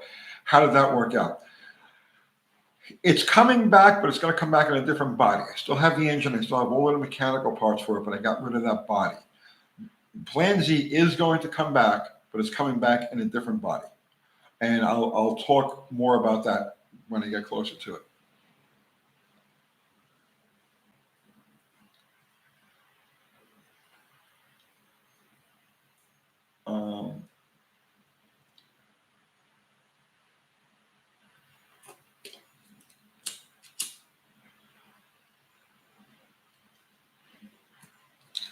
Dante Black. Uncle Tony, I really love your channel. You have really great content on automotive information and also life advice. Thank you so much, Dante. I'm also a tinfoil hat guy that believes nothing. Welcome to my world. Welcome to my world.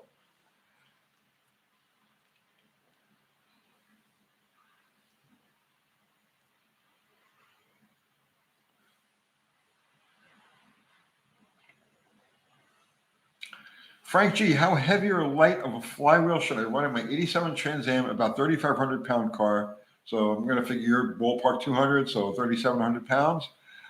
I have around a 30-pound in there now. What's the purpose of the car? Is it a driver? Is it a drag car? That's a heavy car, man. It's a heavy car. You need a flywheel to match it.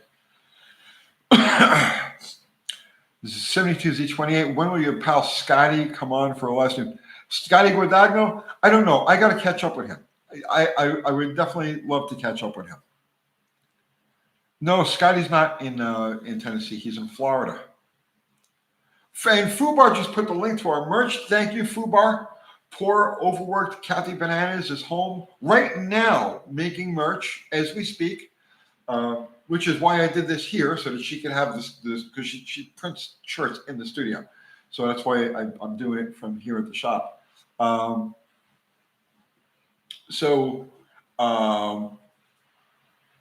Thank you for our merch, our shirts, our hats, stickers, all the other stuff. If you want to represent the UTG Nation, that's the way to do it.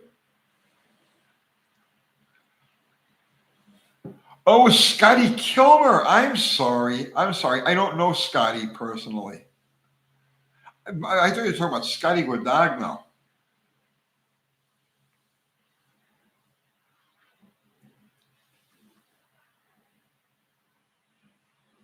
Oh, Frank G. You got a street car, KMX power to 6,000 RPM easily. Okay.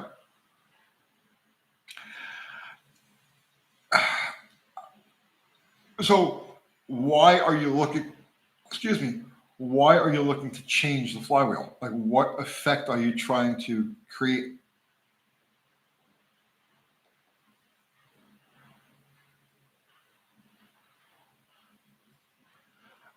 Mike Martin, weighted converter can fit 4 different positions. How do I know where to set it? Mike, if you're talking about a Mopar, it cannot fit in 4 different positions. It can only fit in 1 position. The flex plate, right? So you look at it, it looks like the 4 bolts are evenly spaced, but they're not. There's an offset lug. So it will only bolt on one way. So I'll give you the quick thing. All right. So if you look at the flex plate, I don't have a flex plate here to show you. Otherwise, I'm going to get one. If you look at the flex plate, you're going to see that it has 1 small hole in it. All right. So you're going to have the 6 bolts that bolt to the flange, that bolt to the crank, but in there is going to be 1 small hole.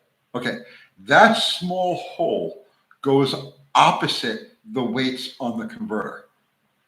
So if you see the small hole, right, put the weight on the converter opposite the small hole. And then what I do is I paint. I take so once you've lined them all up, so all 4 line up, right? You can thread them in there. I take some spray paint and I put a swipe over the converter and the flex plate. So this way, when I'm under the car and I'm putting it all back together again, for permanent, all I have to do is just line up the paint marks. That's how you do that.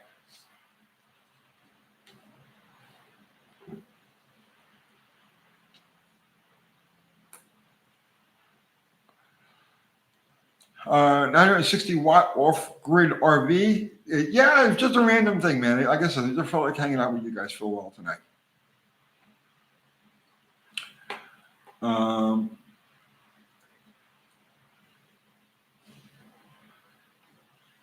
Let's see. Hey, Chris Greenaway, what's happening, brother? Roll up your windows. 0, oh, man. That's 5 years, or almost 6 years ago, bro. That was almost 6 years ago we did that. The holes. Uncle Tony, economics question. Is it true in the USA 30-year mortgages are fixed interest because here in Australia it's fully variable and we can get screwed big time? You never know what you're paying. No, they have variable rate mortgages here too. They have both. The tradition was fixed rate, and then variable rate mortgages got popular back, like the late 1980s, early 1990s. Variable rate ones come in, and yeah, you get screwed with those the same way you do in Australia. But the 30-year fixed has always been the standard. Joe K, how's the rain here? It's vertical. It's coming down. Thunderbird 68. Sorry, it wasn't a bad day. It's just, you know, you watch dogs, okay? And I like, so when the barometric pressure drops, okay, like a storm is coming in or it starts to rain, if you watch your dogs just want to lay around. They're just like, right? They're normally jumping around and going crazy, but all of a sudden they just laid out all over the couch and the floor and they're just like, right? Well, I call it rainy day mammal mode. You know what I mean? It was like the barometric pressure drops and we automatically go into this like low ebb, right? You know, because our nature is telling us just go hide someplace and ride out the wetness. So that's the mood I've been in all day today. It's just like rainy day mammal mode.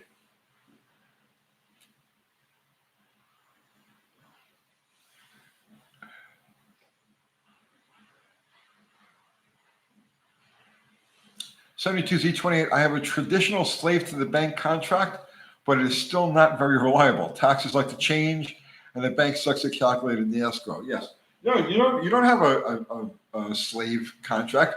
You have a death pledge, right? A loan, a simple loan, is a slave contract. No, you have a death pledge. That's what a mortgage is. Death pledge, right? It means that you're not good enough. You're not worthy of a loan. So instead, I'm going to give you this money and you're going to pay me back for the rest of your life. That is literally the definition of what a mortgage is.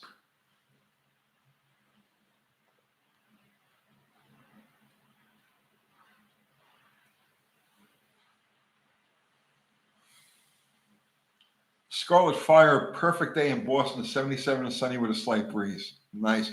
Are you going to get any of that hurricane? Any of the residuals coming up your way? Because I know we have it's supposed to settle over this area for the next 3 days and just pour. The plan was to go to the track tonight. That's another reason too. It's like I can't go to the track, so I might as well hang out with you guys.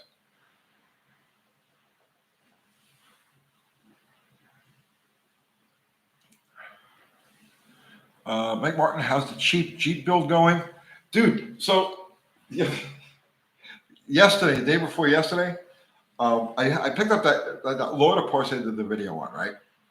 And I had that exhaust tip, and I was like, I'm going to put this on the Jeep just to snazz it up a little bit. So I'm scrutinizing. I go to put that tip over the stock exhaust tip on that one, right?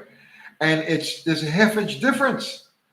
And I'm like, oh my God, wait, I never realized how far down this tailpipe necks down.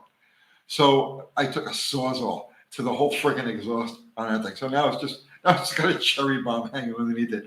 And so if you think that Jeep sounded good before, you have no idea what it sounds like now. It's like the bomb, right?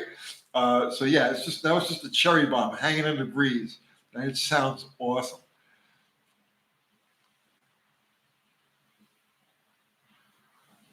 Holy crap, how is the propane engine going? It's not, bro. I'm just stalled on that thing. I don't have the mojo. I just don't have the ambition to dive on it.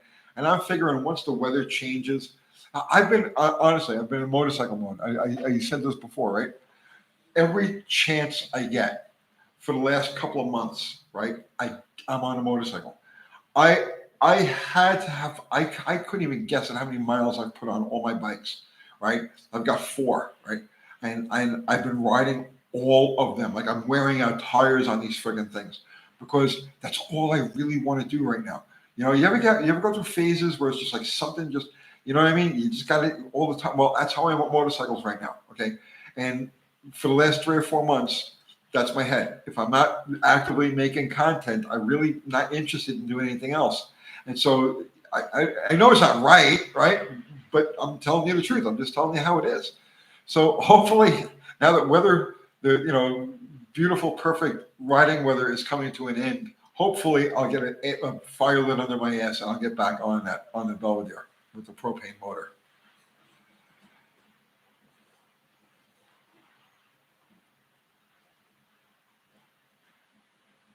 Shop Subject Delta. I remember those straight through glass packs, hot in the 60s. Yeah, they suck for flow, but bro, nothing sounds better. I'm sorry, nothing sounds better.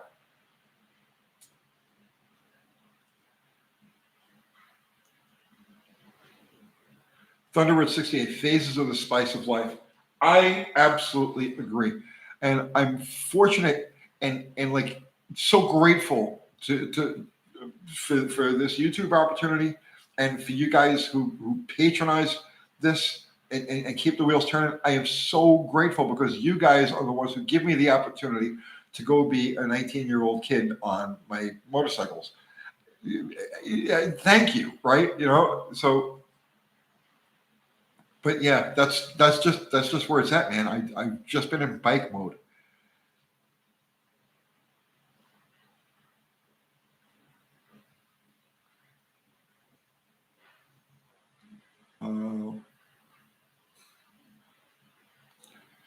3T Magnum, so it's a cool 68 GTX with a 440. Then the guy says he wants to put a 5.7 in. I know. There's no, there's, please. Joe K, UTG, aka help fund the motorcycle addiction. Well, I mean, you guys click on videos. You click on videos, they get paid. You watch those ads, they get paid. You know what I mean? So, thank you. Scoop, fall has the best weather for 6 minutes and then winter shows up. I know. Every year, right? Without fail.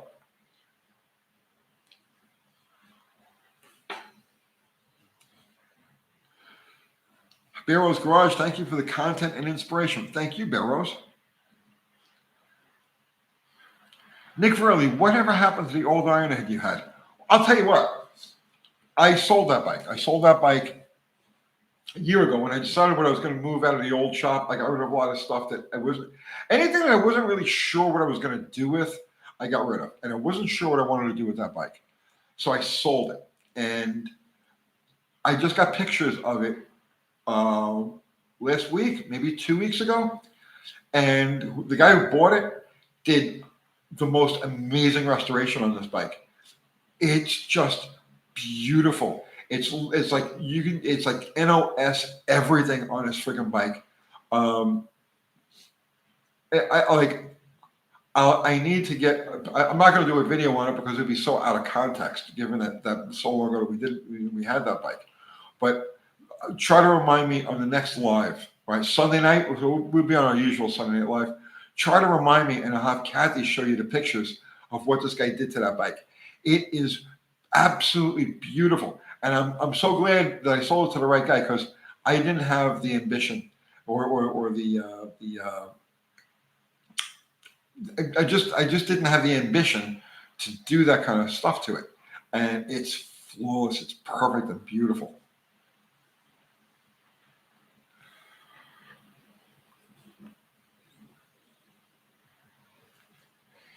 Bill McKeiska, thank you for the super chat. Have you played around with that blue Jacobs engineering thing you got yet? No. Weren't they the go-to for ignition stuff in NASCAR before the MSD got real big? Well, I had one of the original Jacobs MSD, but they weren't MSDs. They were whatever the hell they called them, but it functioned the same as an MSD. And I had one of those on a 68 Roadrunner, Hemi Roadrunner, 30 years ago. 40 years ago. 40 years ago, my God. All right, yeah. I had it on a Hemi Roadrunner 40 years ago. And I honestly saw no difference in performance. And I had gotten this directly from Jacobs, right? And this was like, put this on your car, it'll do amazing things. And I put it on a car, and it didn't function any better than the Chrome box, the factory electronic and the Chrome box that I had on the car. Worked exactly the same.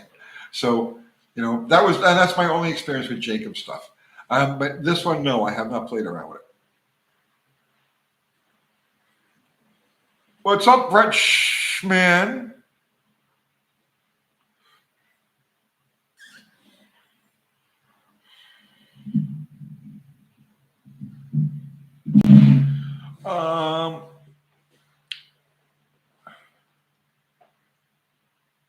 Let's see.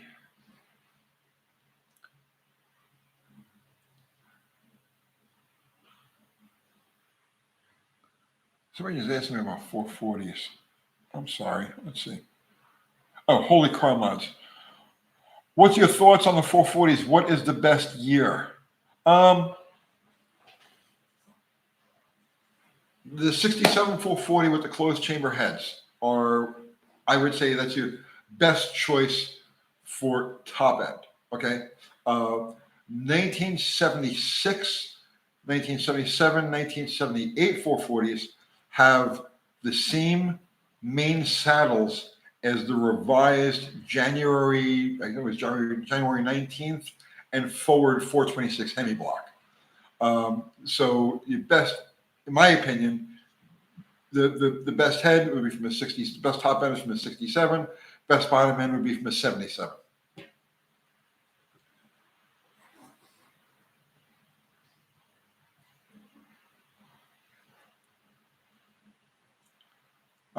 Subject Delta, early 440s had more nickel content. There's no metallurgical difference in the 440s. They were all cast the same way. Now that's not true of Hemi blocks. So Hemi blocks, you're 64, 65 with race Hemis, but the casting stays exactly the same until 69. Those had standard nickel content.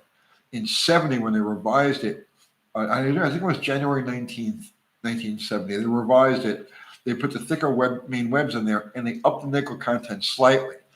The block that has all the nickel is the 1974, 75, 76 D5 Hemi block. Right, that is also known as the fuel block. It weighs like 40 pounds more than any of the other Hemi blocks, and it glows in the dark. It has so much nickel in the friggin' thing, okay, that it's like almost bronze color. It glows in the dark. It's crazy. Those blocks are just absolutely amazing. But that's the D5 Hemi block. So I think they started casting in late 73, but definitely 74, 75, and 76. Holy Comrades, they just picked up a 78 440, and that's why I'm asking. Yeah, you've got the best block. You've got the best block.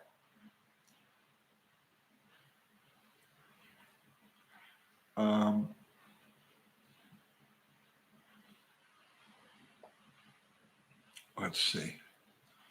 Thunderbird, how long did Dodge make the 440? 11 years, 1967 through, 1978. There are some 79 castings out there, but they weren't installed in anything.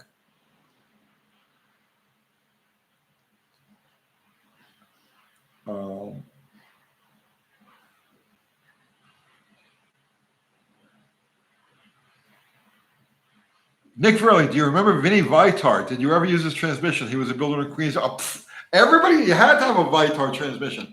And if you didn't have a Vitar transmission, you cheated and you spray painted your transmission to look like a Vitar transmission. Yes. Yes.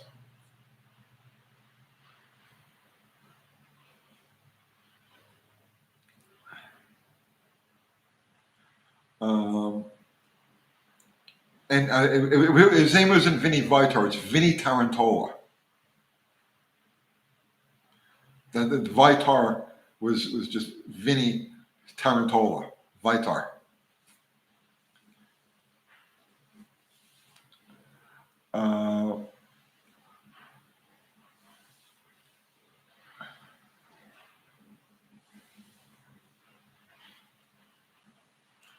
Florida State, had to leave to have dinner with my wife, but I'm back. Happy you're still on. What'd you have? I'm kind of hungry right now. I had pasta. I was in the mood for pasta, so I had pasta for dinner before, but now I'm getting hungry again.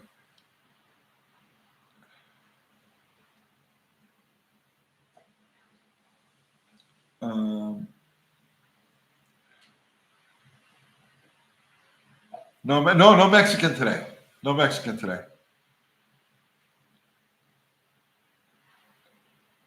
$72Z28. I had MRE meal ready to eat spaghetti for lunch. Oh, no. Why? Steak, green beans, and mac and cheese. That's a nice, well-balanced meal.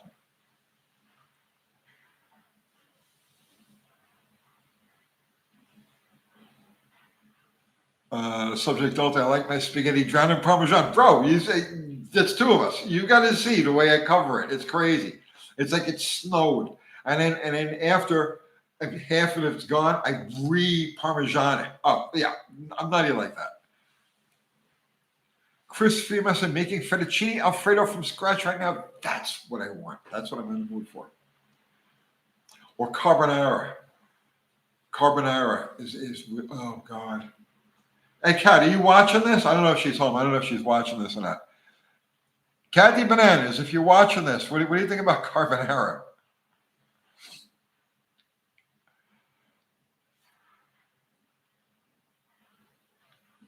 Let's go for Italian spaghetti and cheese.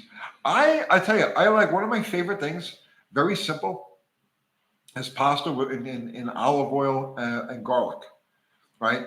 And cheese, right? Oh, it's such a simple thing, right? Uh, but sometimes the simplest things are the best things. So just linguine with garlic, in olive oil and garlic, roasted garlic. It's delicious. And then a bunch of Parmesan on top of that. A lot of salt. Needs a lot of salt too. Oh, I love that. Flo said I make a wicked chicken parm. See, I never liked Parmesan anything. Where that comes from, right? Parmesan, anything Parmesan is poverty food. Okay, so here's the thing, right? The Italians back in the day, poverty. Oh, crazy, insane poverty, right? So they would nurse along a piece of meat until it was like leather, all right? Like it was inedible. So what they would do is they would drown it in sauce and cover it with cheese so it had some taste and texture. That's where Parmesan came from. And I don't like anything Parmesan.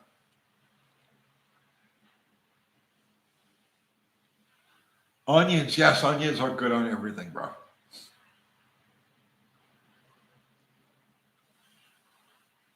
Toasted breadcrumbs. So that's another thing that's always good.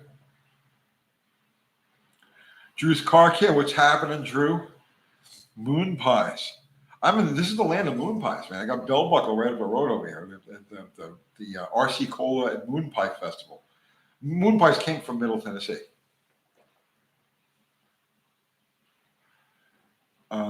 Okay, all right. I don't want to keep talking about food now because now I'm really starting to get friggin' hungry. Flo, stay you with me on simple pasta, right? The simplest stuff is always the best. It's just the most satisfying. Michael S. ate house insulation once. Okay, not wrong with that. Not wrong with that. At least you can say you've experienced it, man. You know what it is to eat house insulation. Bernie Lehman, external or internal crank balance thoughts. Uh, External is fine to certain RPM limits and certain harmonic limits. So I would say an externally balanced motor is probably good and safe to 6,000, 6,500 RPM, which is the vast majority of performance applications. Who the hell really ever goes higher than that, right? And probably right around the 550, 600, 650 horsepower level. Once you go past that, harmonics, the noise in the system, right? In the reciprocating assembly, right? The noise, the fine vibrations, the fine harmonics. Um, that's the point where it starts to reject the external balance. Do you see what I'm saying? That's where it becomes a problem, and that's where cracks start. So I would say ballpark, okay, under 6,000, under 500 horsepower, external balance, no problem. And then the higher up you go to scale,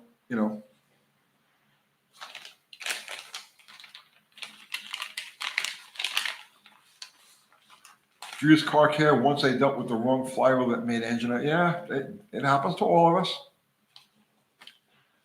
You're welcome, Bernie.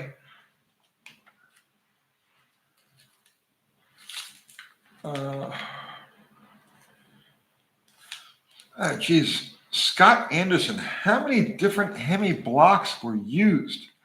Any Hemi big block? Well, they're all derived from the big block, but I mean, you're talking about early whale motor, like the Chrysler, firepower version, or are you talking about a 426?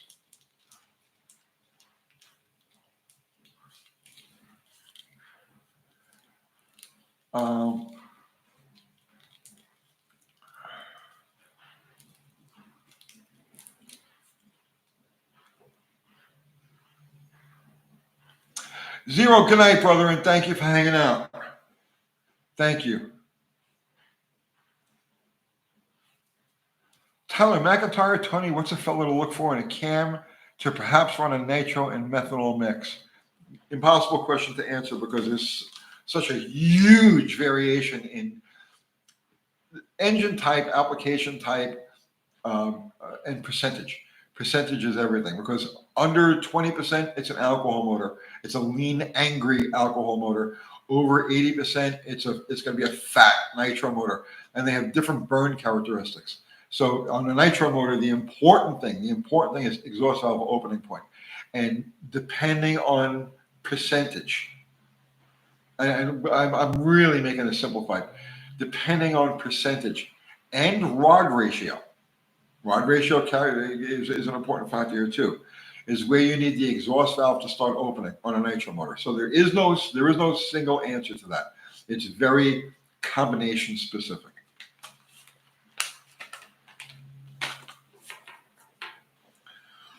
Walton O, Tony, thanks for your videos. I know it brought carb tuning is amazing. Very well, thank you, man. I appreciate the recognition. Thank you.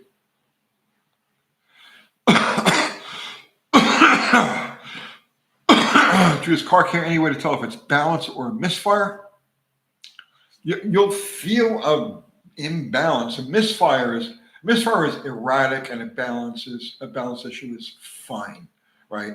So like, a misfire, right? A balance issue, right? It's going to be two different sensations.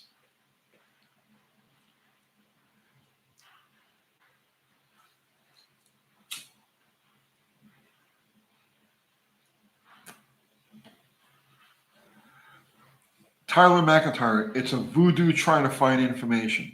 I mean, for nitro, because it's first it's a black art. Okay, here's the thing, right?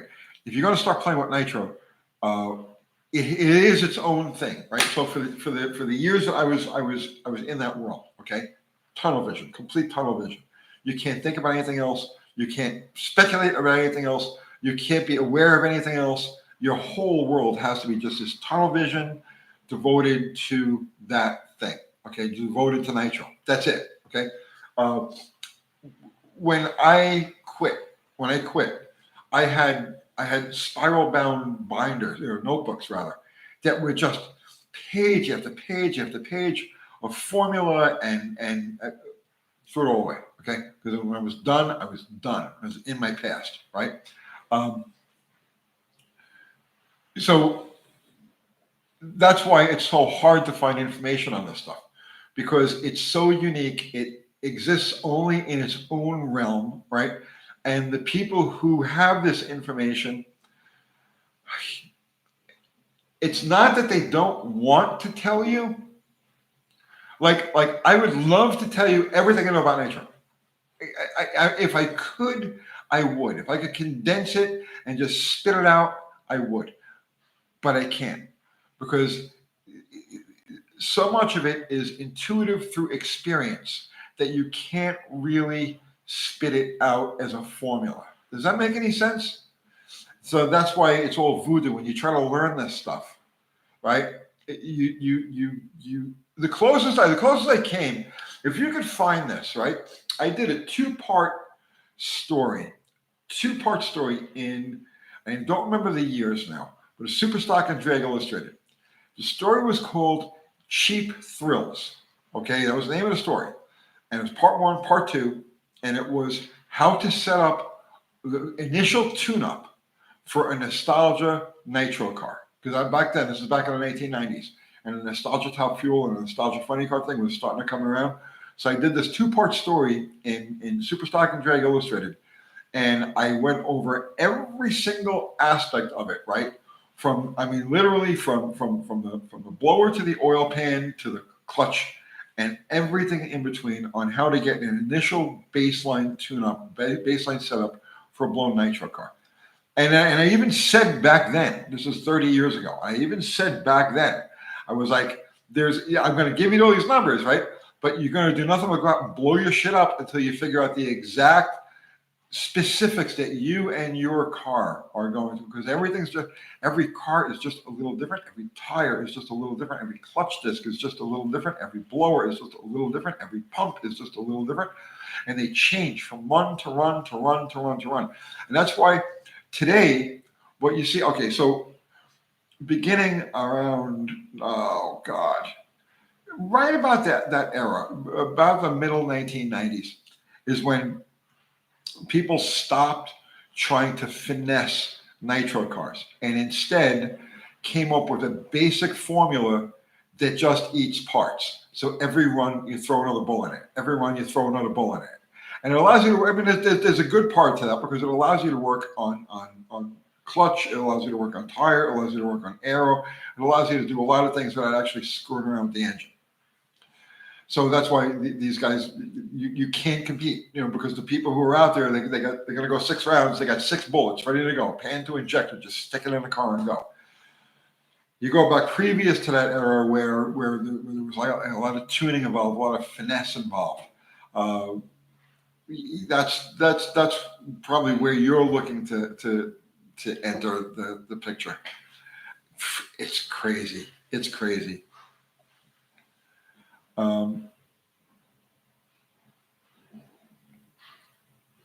Chris Greenaway, Tony, Nitro is like the dark web. Everyone knows about it, but access it safely is another story. Very good analogy, yeah.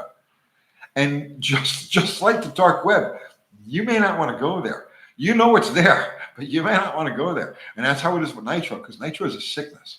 And trust me when I tell you, okay, it is a sickness, right? When I quit, it was cold turkey. It was the only way I could get away from it. And I'm telling you, it's no different than being a drug addict. It's no different than being an alcoholic. Once the nitro needle gets under your skin, boy, it just takes over everything, and it's bad. I'm just telling you, it's bad. You've got to take my word for it. Mopar Manic, does alcohol have the same stigma as nitro? Not even a little bit. Not even a little bit. No.